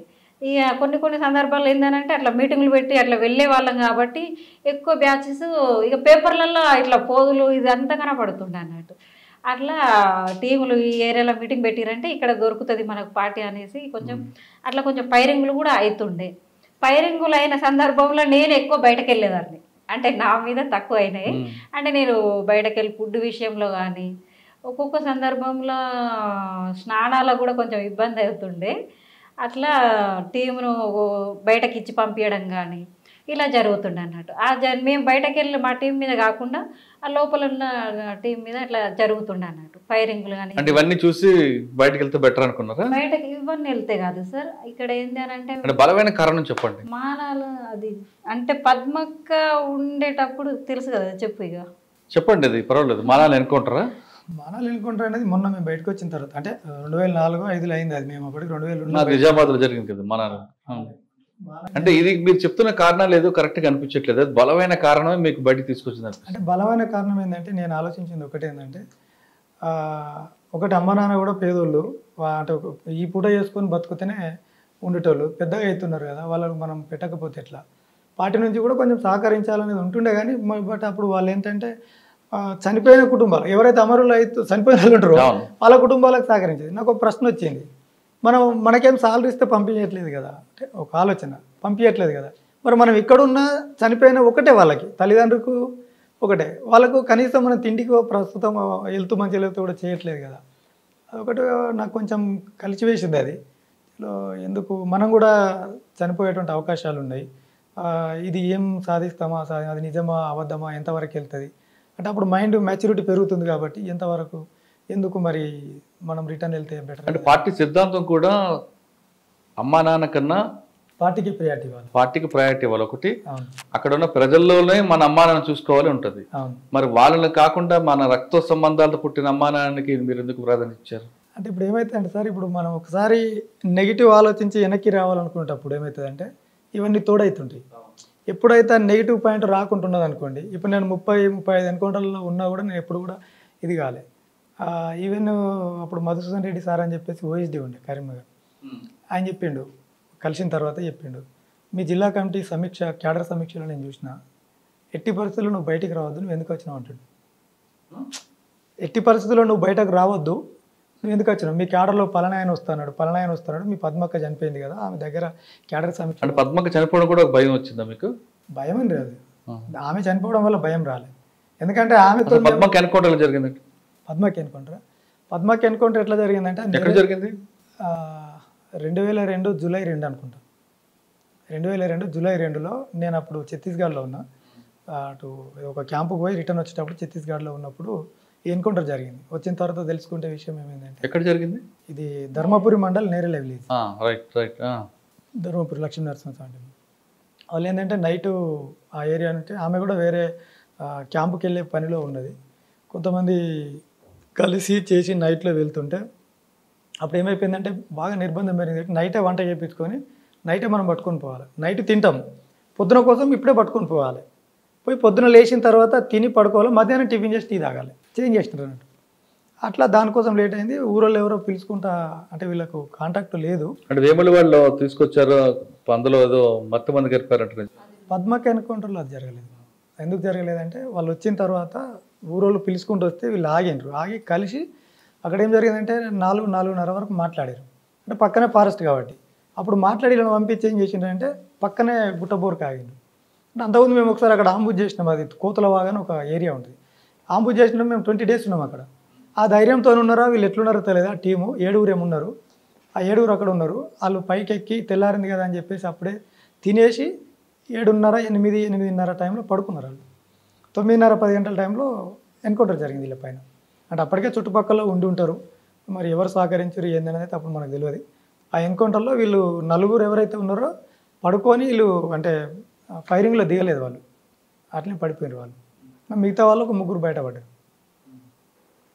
అది అట్లా జరిగింది ఎన్కౌంటర్. నేను అక్కడ అంటే పద్మక్క ఎన్కౌంటర్ జరగడం తర్వాత మీలో ఒక చిన్న నెగిటివ్ అనేది బయటికి రావడం, దాంతో బయటికి రావాలని గట్టిగా నిర్ణయం తీసుకున్నారా ఇద్దరు? అంటే ఫస్ట్ నేను అనుకున్న తర్వాత ఆమె చెప్పిన ఒక నిర్ణయం ఇట్లా వస్తుంది నాకు, నువ్వేమంటావు అని చెప్పి అడిగిన. ఆవిడేమన్నారు? పోదామని చెప్పేసిన సింపుల్గా. సరే, మీరు పార్టీకి చెప్పారా? పార్టీకి చెప్పారా? పార్టీకి ఏంటంటే నాకు తెలుసు అది, ఇప్పుడు ఏ స్థాయి లీడర్ అయినా సరే వెళ్ళిపోతానేటప్పుడు ఇట్లా మనం ఇప్పుడు ఎట్లయితే డిస్కషన్ చేస్తాం అట్లా కూర్చొని మాట్లాడి వెళ్ళిపోవచ్చు. అట్లనే కూర్చొని నేను మాట్లాడి ఎవరితో మాట్లాడారు అప్పుడు మీరు? అప్పుడు భాస్కర్ అని జిల్లా కమిటీ సభ్యుడు ఉండే, ఆయన ప్రజెంట్ లేడు, చనిపోయిండు. తనతో మాట్లాడిన నేను. మాట్లాడితే నీకు నేను చెప్పేంత అయితే ఏం కాదు, ఒకసారి ఆలోచించమని చెప్పి ఒక 1 డేనో ఏమో టైం ఇచ్చిండు. దాని తర్వాత నా నిర్ణయం ఏం మార్చుకోలేని తర్వాత ఓకే రైట్ అని చెప్పేసి నాకు తెలిసిన ఏమన్నా ఆ డంపులు అవి ఉంటే అవి ఒక 4 రోజులు ఉండి అవి తీసి వాళ్ళకి అప్పేసి దాని తర్వాత డంపులు ఏమున్నాయండి? డంపులు అంటే అప్పుడు కొన్ని మందుగుండు ఉండే, నాకు తెలిసినటువంటి మందుగుండుకు సంబంధించినవి కొన్ని ఉండే, 2 3 ఉండే. ఆ 3 మళ్ళీ వెళ్ళి అవన్నీ తీసి వాళ్ళకి అప్పచెప్తే వాళ్ళు మళ్ళీ వేరే దగ్గర షిఫ్ట్ చేసుకొని ఆ తర్వాత పంపిస్తే వచ్చేసిన. పోలీసులు సరెండర్ అయ్యారా లేదా ఎవరి ద్వారా, రాజకీయ నాయకుల ద్వారా సరెండర్ అయ్యారా? అంటే పోలీసుల ముందే సరెండర్ అవ్వాలనేది. అప్పుడు ఏమైందంటే వాళ్ళు 2 నెలలు టైం ఇచ్చారు మాకు. ఇప్పుడు ఉన్న పార్టీ బాధ్యులు ఎవరైతే ఉంటారో 2 నెలల వరకు మీరు సరెండర్ అవ్వద్దు అనేది ఒక వాళ్ళ ఇన్స్ట్రక్షన్ ఉంటే అయితే నేను చెప్పిన ఏంటంటే ఓకే అని చెప్పి లాస్ట్కు బయటకు వచ్చేటప్పుడు చెప్పాను నేను 1 నెల మాత్రం ఉండగలుగుతాను. నేను ఇంత నిర్బంధంలో 2 నెలలు అంటే చాలా కష్టం అవుతుంది. 1 నెల ఏదో విధంగా నేను మేనేజ్ చేసుకుంటా, కానీ 2 నెలలు బయట ఉండాలంటే అప్పుడు చాలా కష్టం. అదే పార్టీతోనే ఉంటే 2 సంవత్సరాలైనా ఉండొచ్చు. పార్టీతో బయటకు వచ్చిన తర్వాత 2 నెలలు అనేది చాలా ఎక్కువ కాలం అవుతుంది. అందులో ఉంటే ఏంటంటే ప్రజలతో ఉంటాం కాబట్టి ఎక్కడ ఏంది మనకు అన్ని తెలుసు. 2 సంవత్సరాలైనా ఇండివిజువల్గా ఉండొచ్చు, కానీ బయటకు వచ్చిన తర్వాత అది జరగదు ఇక అని చెప్తే సరే అని చెప్పారు వాళ్ళు. అట్లా ఒక 1 నెల రోజులు బంధువుల ఇళ్ళల్లో అక్కడ ఇక్కడ మా పార్టీ ఆర్గనైజేషన్ లేని ప్రాంతాలలో ఉండి ఆ తర్వాత నేను మా ఊరికి మా చిన్నమ్మ వాళ్ళ భర్త ఉంటారు చిన్నాన్న, తనను పంపించి ఆ ఊరిలో తెలిసిన లీడర్ ఉంటే ఆయన నెంబర్ తెప్పించుకొని ఫోన్ నెంబర్ అప్పుడు ఎస్టీడీతో తనతో మాట్లాడి ఆయన అప్పుడు మాకు రత్నాకర్ రావు సాబ్ అని చెప్పి మాజీ మినిస్టర్ ఉండే, అప్పటికి ఆయన మినిస్టర్ కాలేదు కానీ మాజీ ఎమ్మెల్యే ఉంటుండే ఆయన. ఆ రత్నాకర్ రావుకు ఆయన మాట్లాడిండు. నేనేమన్నా అంటే ఏం అవసరం లేదు, ఎందుకంటే జస్ట్ ఇన్ఫర్మేషన్ ఉండాలి. అప్పుడు ప్రభుత్వం ఇచ్చినటువంటి పాలసీ ప్రవీణ్ కుమార్ సారు అక్కడ అమలు చేసిండు. ఏ అటెండర్ను మీరు వచ్చి అప్రోచ్ అయినా సరే వాళ్ళు మా దగ్గర తీసుకొస్తారు, మీకు ఎలాంటి హాని లేకుండా తీసుకుపోతాం అనేది అమలు అవుతుంది. అది కూడా ఒక నమ్మకం పెరిగింది దానిపైన. దానివల్ల ఏమైపోయిందంటే ఎందుకైనా మంచిది అని చెప్పి తినకు చెప్తే ఆ మాజీ ఎమ్మెల్యే చెప్తే ఆయన ఎస్పీ ప్రవీణ్ కుమార్ సార్కి ఒక ఫోన్ చేసి చెప్పాడు ఇట్లా వస్తాడంటే వాళ్ళు అప్పటికి నేను బయటకు వచ్చిన అనేది లీక్ అయిపోయింది. ఈ 1 నెల రోజుల నుంచి పోలీసులు మా గురించి విస్తృతమైన ప్రయత్నాలు, మా ఇంటికి వెళ్ళి రకరకాల ఆఫీసర్లు వెళ్ళి మా నాన్నతో మాట్లాడి నీ దగ్గరికి వస్తే నా దగ్గరికే తీసుకురావాలి, నా దగ్గరికి తీసుకురావాలి, వాళ్ళ ప్రయత్నాలు అవి జరుగుతున్నాయి. తర్వాత లోకల్ ఎస్ఐ గారు సిఏ గారు మా దగ్గర ఒక పొలిటికల్ ఉంటే అతనికి ఫోన్ చేసి వస్తే నీకు తెలుస్తుంది కదా, వస్తే చెప్పు, కంపల్సరీ చెప్పు, మా ద్వారా మాకు కొంచెం క్రెడిబిలిటీ ఉంటుంది, మాకేదో ఉంటుంది ఎస్పీ గారి దగ్గర అని చెప్పి వాళ్ళంటే సరే అని చెప్పి నేను చెప్తాను నా దగ్గరికి వస్తా అని చెప్పిండు. ఆయనతో డిస్కషన్ చేసినప్పుడు తను కలిసి మాట్లాడినాం, ఫోన్లో మాట్లాడితే ఆయన అన్నాడు ఇట్లయితే బాగుంటుంది, లోకల్లో మనం ఎప్పుడు ఉంటావు కాబట్టి బాగుంటుందని నాకు అనిపిస్తుంది, మరి నువ్వు ఆలోచించు అని చెప్పిండు. ఓకే అన్న మీరు అన్నట్టు డన్ అని చెప్పిన తర్వాత ఆయన చెప్పిండు ఓకే సార్ తను వస్తున్నాడు మాట ఇచ్చిండి. ఎవరి దగ్గర కలిసారు మరి? ఫస్ట్ కరీంనగర్ కోర్టు ఉంటుంది, అంటే కోర్టు ముందట మా ఎస్ఐ గారు అండ్ మా సిఏ గారు ఇద్దరు లోకల్ వాళ్ళు వచ్చి వాళ్ళ బండిలో కరీంనగర్ కోర్టు దగ్గర కలిసాం, డైరెక్ట్ టౌన్లో కలిసి అక్కడ నుంచి ఇమీడియట్లీ ఎస్పీ ఆఫీస్కి వెళ్ళిపోయాను. ప్రవీణ్ కుమార్ గారు ఎస్పీ ఉన్నప్పుడు ఈ వెనకాల మా అక్క ఉన్నది, మా అన్న ఉన్నాడు, అంటే వాళ్ళు ఎంబడి వచ్చారు, మా చిన్న అన్న వాళ్ళు కొంతమంది ఒక 5-6 వచ్చారు, ప్లస్ ఊరు నుంచి వీళ్ళు ఒక 2 లీడర్లు వచ్చారు. అంటే అదే రోజు చూపించారా మీకు సరెండర్? సరెండర్ అదే రోజు అధికారికంగా చూపించలేదు, బట్ చెప్పారు, ప్రచారం చేశారు, తెల్లారి పేపర్లో వచ్చింది. ఓకే, ప్రభుత్వం ఇవ్వాల్సిన మనీ ఇచ్చిందా మీకు? ఇచ్చిందండి. అప్పుడు నాకు 2 లక్షల రివార్డు ఉండే. ఆమె డిప్యూటీ కమాండర్ అని చెప్పలేదు, ఆమె చెప్తే ఏంటంటే 50,000 ఉండే, దళ సభ్యురాలు అని చెప్తే 20,000 ఇచ్చారు. అలా సరెండర్ అయిన తర్వాత మరి మీ జీవన విధానంలో కొనసాగ, ఎందుకంటే 2 లక్షలు మీ దగ్గర 50,000, 2.5 లక్షలు అంతకు మించి ఏం లేదు, 220. అవును, మీరు పార్టీ నుంచి మూటలు పట్టుకొచ్చే మనస్తత్వం కాదు, పార్టీ అది కాదు, అది రాజకీయ పార్టీ కాదు. ఒకటి మూడో విషయం ఏంటంటే పార్టీ సిద్ధాంతం ఏంటంటే ప్రజల కోసం వచ్చిన నిధులు కూడా వనరులు ప్రజల కోసం కష్టపడాలి తప్ప వ్యక్తిగత ఖర్చుల కోసం వాడరు. మీరు తీసుకొచ్చింది ఏం ఉండదు, మీరు అక్కడ లోపల నుంచి బయటకు వచ్చేది మీ డిసిప్లైన్, ఆ సిద్ధాంతాలు, ఆ నిజాయితీ, నమ్మకం, ఆ నిబద్ధతతో బయటకు వస్తారు తప్ప కట్టలు కట్టుకొని రారు మీరు. మరి 2,20,000 రూపాయలతో ఈ కుటుంబం ఎలా సాగుతుంది? అంటే ఇప్పుడు ఏమైందంటే ఫస్ట్ ఒక 5,000 ఇచ్చారు తక్షణ సాయం కింద. ఆ 5,000 మాకు ఏదో 1-2 బట్టలు కొనుక్కోవడానికి, కొద్ది రోజులు బతకడానికి పనిచేసింది. మేము ఎవరింటికి రిలేటివ్స్కి పోయినా వీళ్ళింటికి పోయినా కొన్ని బియ్యము, కొన్ని పప్పులు ఏదో వాళ్ళు తోసింది పెట్టడం, దాంతో మేము ఒక 6 months వరకు కొనసాగాం. ఈ డబ్బులు ఇమ్మీడియట్లీ ఏం రాలేదు, అది ఒక 2 సంవత్సరాలు ఏదో టైం తీసుకున్నాం, 2-3 సంవత్సరాలు టైం తీసుకున్నాం. తీసుకున్నది 2 సంవత్సరాలు అనుకుంటా, సంవత్సరంన్నర 2 సంవత్సరాల మధ్యలో వచ్చింది. అంటే మాకన్నా సీనియర్లకు కూడా రాలేదు అప్పటికి, అంటే మాకే వచ్చింది. అదే పాలసీ మ్యాటర్ కాబట్టి లేట్ అవుతుంది. అంటే ఇప్పుడు మాకన్నా ముందు వచ్చిన వాళ్ళు కూడా ఉన్నారు, వాళ్ళకి ఇవ్వకుండా మాకు కూడా తొందరగానే వచ్చింది. అప్పుడు ఏం చేసిన అంటే నేను ఖాళీగా ఉంటూ మా చక్కెర ఫ్యాక్టరీ ఏదైతే ఉందో దాంట్లో డైలీ కూలీగా టెంపరవరీ ఉంటుంది అన్నట్టు, 50 రూపాయలు కూలీ వెళ్ళాను నేను. ఎన్ని రోజులు అంటే ఒక 20 రోజుల్లో ఏదో వెళ్ళాను నేను, ఒక నెల రోజులు ఏమి వెళ్ళిన. అప్పుడు దానికి స్టార్టింగ్ బిఫోర్ అంతా కూడా వర్క్ జరుగుతుంది, సర్వీసింగ్ జరుగుతుంది, మిషనరీస్ అంతా కూడా. నేను ఎలక్ట్రికల్ డిపార్ట్మెంట్, ఆ ఎలక్ట్రికల్ దాన్ని ఏమంటారు, ఆ డిపార్ట్మెంట్ సెక్షన్ ఉంటుంది. ఇలా చేసిన తర్వాత వీళ్ళ ఇంటికి వెళ్ళినాం. ఇలా భూపాలపల్లి మాది ఇక్కడ కదా. వెళ్ళిన తర్వాత వాళ్ళ ఇంటికి వెళ్ళి ఒక దసరా టైంలో అనుకుంటా అక్కడ వెళ్ళిన తర్వాత ఒక వారం రోజులు ఉన్నాం. ఇక వచ్చిన తర్వాత ఎప్పుడు వీళ్ళింటి కూడా ఉన్నది లేదు కాబట్టి ఒక 1 వీక్ ఉన్న తర్వాత వీళ్ళు అన్నయ్య వాళ్ళు ఏదో ఫంక్షన్ చేసుకుంటాం, ఇంకో వారం అవుతుంది, మళ్ళీ మీకు అప్పుడు ఫోన్లు అదంతా లేదు, మళ్ళీ వాళ్ళు రావాలి మీకు, అది అయిపోయినాక చూసుకొని పోయినాడు. ఒక 15 డేస్ గడిచిపోయింది, మళ్ళీ రిటర్న్ వచ్చిన. మళ్ళీ నేను ఆ ప్లేస్కి వెళ్ళాలంటే నాకు మొమాటం అయింది, వాళ్ళు ఉంచుతారో తీసేస్తారో, ఇన్ని రోజులు నాకు తెలియదు కదా అంత వాతావరణం, చిన్న వయసు అంతా కూడా అంటే పెరుగుతున్న సమయం అంతా అక్కడే. అప్పుడు నాకు ఎవరైతే ఉన్నారో మా ఒకతను లీడర్ ఉంటాడు బుచ్చిరెడ్డి అని చెప్పి, ఆయన అందులో పెట్టించింది నాకు. ఆయన అప్పటికి సైట్ గవర్నమెంట్ తరఫున చెరుకులో కొంత అంత పరిచయాలు ఉంటాయి కాబట్టి పెట్టించిండు. మళ్ళీ నేను తన దగ్గరికి వెళ్ళి అన్న మరి వాళ్ళు తీసేసిండ్రు మళ్ళీ పెట్టిపి అని నేను రిక్వెస్ట్ చేస్తే ఇంకొకసారి ఇప్పించిన ఈ మళ్ళీ ఎందుకు ఊడగొట్టుకున్నాడు అనేది ఇక్కడ వస్తుంది అని చెప్పేసి సరే అని చెప్పేసి నేను అక్కడ ఆగిన తర్వాత అన్లోడింగ్ ఉంటుంది, ఈ లోడ్స్ వస్తాయి కదా చెరుకు బండ్లు ట్రాక్టర్లు, ఆ అన్లోడింగ్ సెక్షన్ దగ్గర అవసరం ఉంది అంటే మా ఊరు టెండర్ పట్టుకుని అక్కడ వెళ్ళాను. అక్కడ పని చేస్తే ఎట్లా పని చేసిన అంటే 8 గంటలు 3 షిఫ్ట్ కదా. ఒక్క నెల కరెక్ట్ పని చేసినాం, నెల 5 రోజులు పని చేసినాం, క్లోజ్ అది సీజన్ క్లోజ్ అయిపోతే బయటికి రావాల్సిందే. నాతో పనిచేసిన వాళ్ళు 1600 1500 తీసుకుంటే నేను 2700 తీసుకున్నాను. కారణం ఏంటంటే నేను డే అండ్ నైట్ 2 డ్యూటీ చేసిన. మా ముందు షిఫ్ట్ వాళ్ళు, మా వెనకాల వచ్చే షిఫ్ట్ వాళ్ళు ఉంటారు. ఎంతకాలం పనిచేస్తారు అక్కడ? అక్కడ ఒక నెల 15 రోజులు అంతే. తర్వాత బయటకు వచ్చిన తర్వాత చికెన్ సెంటర్ పెట్టుకున్నాం. ఊర్లో 4 చికెన్ సెంటర్లు ఉండే. అప్పుడు ఒకైనా దుబాయ్ పోయిండు, ఒకైనా యాక్సిడెంట్ అయింది, ఇంకొక ఆయన వెళ్ళిండు, ఒకటే ఉంది పెట్టుకోని తెలిసిన వాళ్ళు అందరూ ప్రోత్సహిస్తే పెట్టిన. 3 నెలలు పెట్టిన. ఆ మార్కెట్లో ఏమంటాం ఆ పోటీతత్వం అదంతా ఆ జిమ్ముకి చేయడం రాకపోతే ఫస్ట్ నెల 3 క్వింటాల చికెన్ అంటే నేను కొట్టుకొచ్చి అది ఉంటుంది కదా కొనుక్కొచ్చి నెల తగ్గిపోయింది. అది ఇక వద్దు అని చెప్పేసి అది బంద్ చేసి తర్వాత ఒక ట్రావెలింగ్ బిజినెస్ ఉంటుంది మా ఏరియాలో, బాగా గలుపుపోతారు అంత కార్మికులు అంతా కూడా లేబర్. ఇప్పుడు ఏం చేస్తున్నారు మరి? ప్రజెంట్ నేను ఒక ప్రముఖ రియల్ ఎస్టేట్ సంస్థలో పనిచేస్తున్నాను ఇక్కడ. ఇంట్లోనా? ఇవిడ జాబా? అంటే ఆమె ఏంటంటే ఆమె టైలరింగ్ చేసుకునేది, టైలరింగ్ కూడా నేర్పించిన. ఆమె కొంత ఊర్లో ఉన్నప్పుడు టైలరింగ్ వచ్చేది, దాని తర్వాత వచ్చిన తర్వాత మెట్పల్లి టౌన్లో టైలరింగ్ పంపించి నేర్చుకుంటే ఆమె అక్కడికి వెళ్ళిన తర్వాత అమ్మతో నేను నేర్పే, అమ్మ ఏజుడు అమ్మతో మేము ఇట్లా అని చెప్పగానే ఆమె జాలితోటి పైసలు అందరికీ 2000 తీసుకుంటే మాకు 1000 రూపాయలు తీసుకున్నది. తర్వాత ఈ గిరాకీ వేరే వాళ్ళ బ్లౌజులు కూడా తీసుకెళ్తారు కదా, ట్రైనింగ్ వచ్చేంత వరకు వాళ్ళు పైసలు తిరిగి ఇవ్వరు. ఈమె 2 తీసుకుపోతే ఒకటి వాళ్ళు ఉంచుకొని ఒకటి ఈమెకి ఇవ్వడం, బస్ ఛార్జీలకు అయితే బిడ్డ తీసుకోవాలి. అంటే ఇప్పుడు మీరు రియల్ ఎస్టేట్ బిజినెస్లో వాళ్ళ దగ్గర జాబ్ చేస్తున్నారా? జాబ్ చేస్తాను. ఏం చేస్తుంటారు?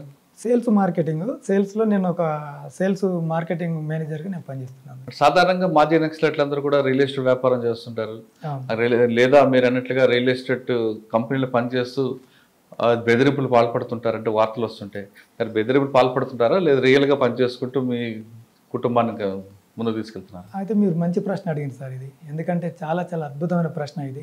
ఈ ప్రశ్న ముందు అడిగినవన్నీ మంచివి కావాలి లే అంటే అన్నిటికెళ్ళి ఇప్పుడు ఏంటంటే ఇప్పుడు ప్రజెంట్ జీవన విధానంలో ఉన్నదానికి మీరు అడిగారు కాబట్టి అది గతం జరిగిపోయింది. ఇప్పుడు దాని గురించి మర్చిపోయిన అది రాదు కూడా. అది ఇక్కడ ఏంటంటే సార్, అంటే మీరు అన్నట్టుగా కొంతమంది వ్యక్తులు ఆ రియల్ ఎస్టేట్ వ్యాపారంలో ఇలాంటివి చేసిన వాళ్ళు ఒకరిద్దరు వేల మీద లెక్క పెట్టే విధంగా ఉన్నారు.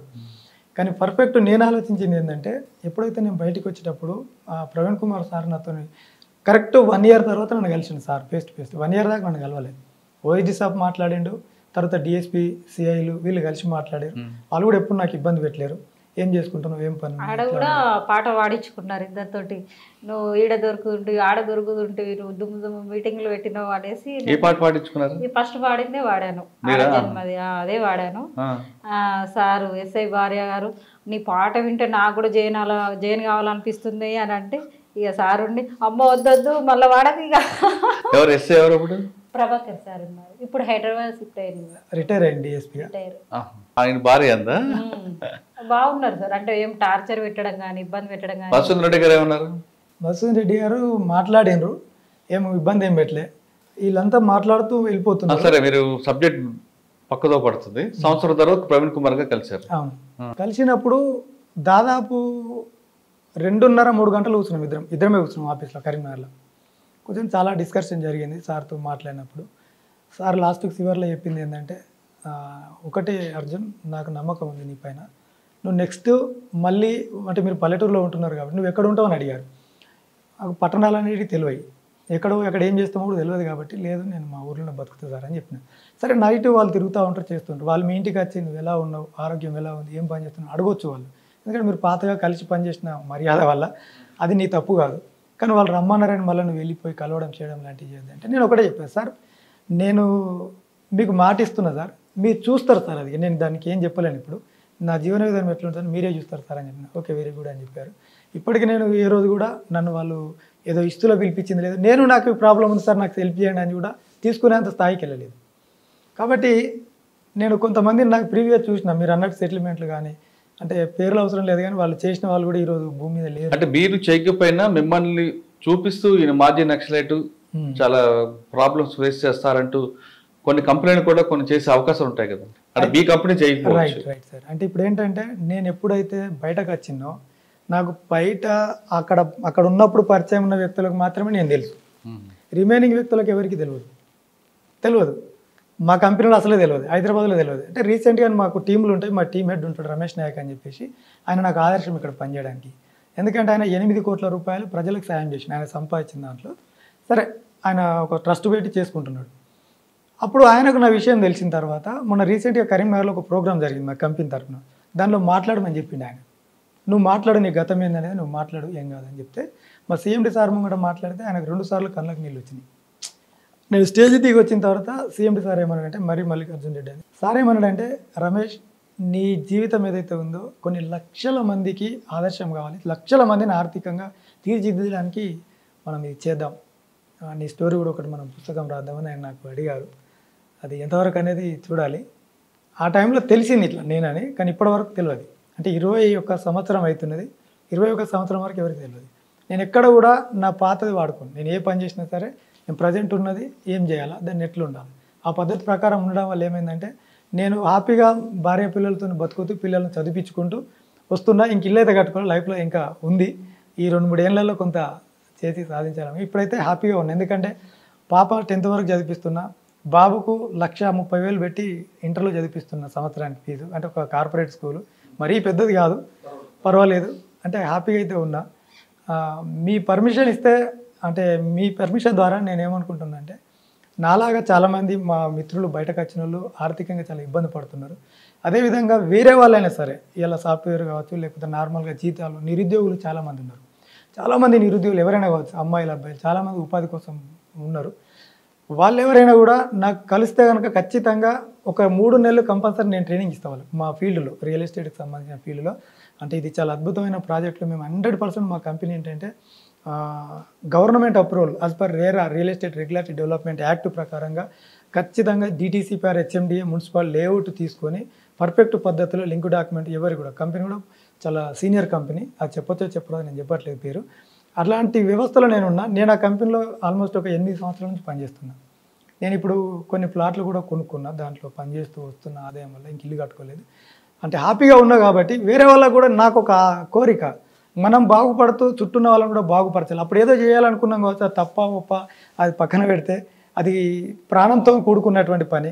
కానీ ఈరోజు ఎలాంటి ఇబ్బంది లేకుండా, ఎలాంటి ప్రాబ్లం లేకుండా హ్యాపీగా నెలకు ఒక 50,000 నుంచి ₹1,00,000 సంపాదించుకునే అవకాశం నేను ఇతరులకు కల్పించాలనే ఉద్దేశంలో ఉన్నా.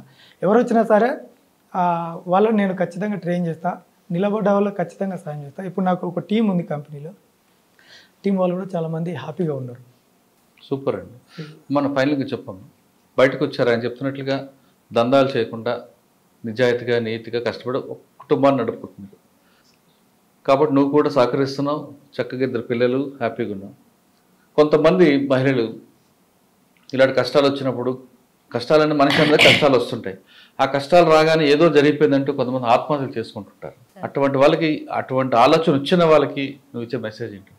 కష్టాలు అని అంటే బయటకు వచ్చిన తర్వాత నేను కూడా సార్ చికెన్ సెంటర్ పెట్టి నేను ఆ టైంకి 5-6 కోళ్ళు ఆఫర్ ఉన్నాయి అని అంటే కూడా నేనే పట్టి కోసి లోపల సర్వీసింగ్ అంతా తీసి అటు పంపించేదాన్ని. ఒకటి మైల మండలంలో బర్రె, కౌడు బర్రె ఏమంటారు కదా సార్ బయట భాషలో, దాన్ని 5 లీటర్ల పాలు ఇస్తుండే, ఆ పాలు మళ్ళీ బ్లౌజులు కుట్టేదాన్ని, దానికి 2 మోపుల గడ్డి అట్లా మోసుకొచ్చేదాన్ని. అవన్నీ చేసుకుంటూ ఆయనకు సపోర్ట్గా ప్రతి పనిలో ముందుండి ఆయన ఏ పని చేసినా కూడా నేను సపోర్ట్ చేసేదాన్ని సార్. అలాంటి పనులు చేసుకుంటేనే ఇక్కడి దాకా ఈ స్థాయిలో ఉన్నాము అనేసి అంటే ఎవరిని పక్క వాళ్ళని ఇబ్బంది పెట్టకుండా, ప్రకృతిని ఇబ్బంది పెట్టకుండా మనం ఏంటో నిరూపించుకోవాలి అన్న ఉద్దేశంతో ఆయనకు ఒకరికొకరు సపోర్ట్ చేసుకుంటూ, అర్థం చేసుకుంటూ, ఆయన మా అత్తమామయ్య వాళ్ళకి ఏం లేదు, ఓన్లీ ఇల్లు జాగా తప్ప ఏం లేదు. అమ్మ వాళ్ళు నాకు 1 ఎకరం పొలం ఇచ్చారు. ఇక అప్పుడు అది తీసేసి ఇక్కడ కొనుక్కుందాం అనుకున్నాం, అవి వాళ్ళకి కరెక్ట్. కష్టపడుతున్నాము, మా కష్టాలు ఇంకా జీవితాలు ఉంటాయి అని నీరసించిపోతున్న మహిళలకు ఏమి ఇస్తాం? కష్టాలు ఎప్పుడు మహిళలకు శాశ్వతం కాదు సార్. ఆ సమాజంలో సగభాగం మహిళలు అనేది ఉంది ఫస్ట్ నుంచే. దాన్ని బేస్ చేసుకొని మహిళలు అంతా బయటకు వచ్చి ఆ సమాజంలో సగభాగం మేమున్నాము, మేమెందుకు ఆత్మహత్యలు చేసుకోవాలి, ఆత్మహత్యల కోసమే కదా కాకుండా మన తల్లిదండ్రులు దానికోసమే కాదు కదా మనలా కన్నది కూడా. మహిళలు మనమేంటి, మనం కాళ్ళ మీద మనం ఆధారపడాలి అనేది వాళ్ళ దృష్టికి తెచ్చుకొని, నా కాళ్ళ మీద నేను ఆధారపడతాను, నా భర్త రేపు నాకు సపోర్ట్ చేయకుండా నేనేంటో నిరూపించుకోవాలి, సమాజంలో నాకేంటో నేను అనేది నిరూపించుకొని ఒక ధైర్యం తెచ్చుకొని ముందుకెళ్ళాలనేసి కోరుకుంటాను సార్. మీరేం చెప్తాను? ఒక్క నిమిషం సార్. అంటే ఓకే, దీనికి రిలేటెడ్గా ఏంటంటే, నేను ఈరోజు గొప్ప చెప్పుకోవడం కాదు, ఈరోజు ఈ స్థాయికి నేను వచ్చినంటే పార్టీలో పక్కన పెడితే వచ్చిన తర్వాత ఈమె నాకు 90% అంటే దీంట్లో 90% ఈమెదే ఉంటుంది నేను అనుకుంటాను సక్సెస్లో. ఎందుకు ఉంటుందంటే ఏ రోజు కూడా ఏ రాత్రికి వచ్చినా, ఏ లేట్ వచ్చినా, ఏ పనులు తిరిగినా, ట్రావెలింగ్ బిజినెస్లో తిరిగేది, రాత్రి 1 గంట 2 గంటలకు వచ్చేది. గల్ఫ్ పంపాడు 2000 రూపాయలు నెలకు జీతం. ఆ టైంలో ఆయన ఎప్పుడు పని చేయాల్సిందే. అంటే ఒక 100 రూపాయలు జేబులో పెట్టుకుంటే 2003 సంవత్సరంలో ఆ 100 రూపాయలతోటి నెల రోజులు ఉండాలి. ఎక్కడ ఛాయ్ అంటే ఏ ఊరికి వెళ్ళినా తెలిసిన వాళ్ళు ఛాయ్ తాగిపిస్తారు, వస్తారు. వాళ్ళు ఇక్కడికి వస్తే ఆఫీస్లో టీ తాగిపోయడానికి అవకాశం ఉంటుంది. కాబట్టి ఆ మధ్య అంటే అన్నం తినకుండా ఉన్న రోజులు ఉన్నాయి. అక్కడ ఉన్నప్పుడు వేరు, అది వేరు. వచ్చిన తర్వాత ఇలాంటి రోజులు నేను చూసినాను చాలా. అంటే ఆ ఫీల్డ్లో ఉన్నప్పుడు చాలా ఎదుర్కొన్నాను. సో పక్కన పెడితే ఏంటంటే పిల్లలైన తర్వాత కూడా హాస్పిటల్కి వెళ్ళాలన్నా చేయాలన్నా నేను అందుబాటులో లేకున్నా సరే ఈమె ఒంటరిగా తీసుకెళ్ళి చూపించుకొచ్చి నాకు బాగా సపోర్ట్ చేసింది. అంటే నేను ఏం చెప్తా అంటే ఈమె గురించి ఏం చెప్తా అంటే, మీరు అడిగిన ప్రశ్న సమాజంలో నీరసించిపోయే మహిళలు ఎవరైతే ఉంటారో ఈమె వాళ్ళకు ఆదర్శం అని కూడా నేను చెప్తాను. ఎందుకంటే నేను ఉన్నా సరే ఈమెకు చెప్పి నేను చేయించిన. ఈ హైదరాబాద్ వచ్చేటప్పుడు కూడా నేను ఈమెకి ఏం చెప్పినంటే, ఒక 3 సంవత్సరాలు నేను ఇండియాలో లేనని నువ్వు అనుకో. దుబాయ్ పోయిన వాళ్ళు మా ఏరియాలో చాలామంది ఉంటారు. అలా నువ్వు డిసైడ్ అయితే మన పిల్లలకు మంచి చదువులు ఇవ్వగలుగుతాం.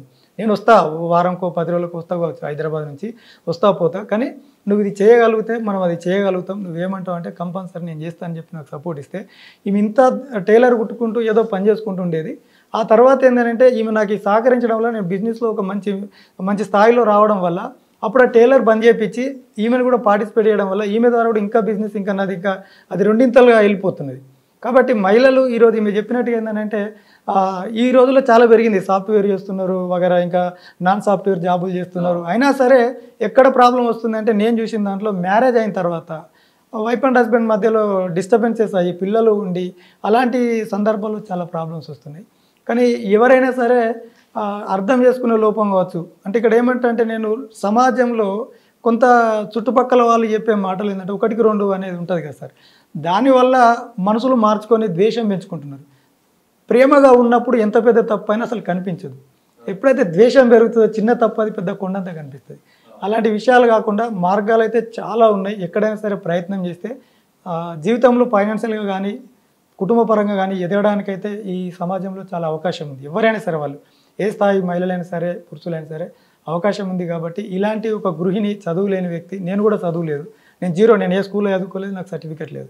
సరే నేను అక్కడిక్కడ ఏదో నేర్చుకున్నా, పుట్టమందం ఇప్పుడైతే నడుస్తుంది. అయినా సరే చదువు అనేది కూడా అవసరం అనేది నాకు అప్పుడు తెలియదు.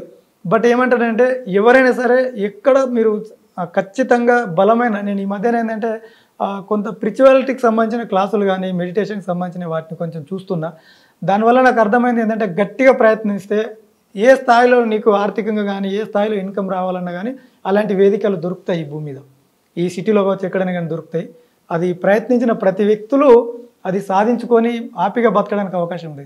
సమస్యలు అనేటివి తాత్కాలికం ఉంటాయి కానీ శాశ్వతంగా ఉండేవి సార్. ఇది మాత్రం పర్ఫెక్ట్. రైట్.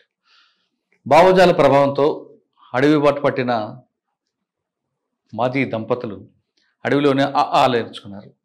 అడవిలో నేర్చుకోవడం కాకుండా బయటకు వచ్చిన తర్వాత రియల్ ఎస్టేట్ వ్యాపారం చేస్తూనే కానీ రియల్ ఎస్టేట్ దందాలు చేయకుండా రియల్గా బతుకుతున్నారు. వీళ్ళు రియల్ హీరోస్. అర్జున్ చెప్తున్నట్లుగా నాలాగే ఎవరైనా ఉన్నా వాళ్ళెవరు కూడా పక్కదారి పట్టకుండా ఆర్థికంగా ఇబ్బందులు ఉంటే నాతో సంప్రదించండి, ఖచ్చితంగా వాళ్ళందరూ కూడా ఆర్థికంగా నిలబడడానికి సహకరిస్తానని చెప్తున్నారు. ఇక కవిత చెప్తున్నట్లుగా ఆమె కూడా భావజాల ప్రభావంతో తెలిసి తిరిగిన వయసులో అడవికి వెళ్ళి అక్కడే చదువు నేర్చుకొని తిరిగి బయటకు వచ్చింది. తన భర్తతో పాటు అడుగులు వేస్తూ ఆమె కూడా ఆయన కష్టాలను పాలు పంచుకుంటూ ఈరోజు ఒక మంచి స్థాయికి వచ్చారు. కష్టాలు అనేవి ఇప్పుడు జీవితాన్ని అంటుకో, కష్టం వచ్చింది కదా అంటూ ఆత్మహత్యలు చేసుకోకుండా తనలాగే ఉండండి, నిలబడండి, ఆ కష్టాలన్నీ పారిపోతాయంటూ ఆమె తమ జీవితాన్ని ఆదర్శంగా చెప్తారు. ఇది ఈ వారం మాజీ మావోయిస్టుల దంపతుల ఎక్స్‌రోజెంటరీ. వచ్చే వారం మరో గెస్ట్‌తో మళ్ళీ కలుద్దాం. అంతవరకు నమస్తే. థ్యాంక్ యూ అక్క. థ్యాంక్ యూ అన్న.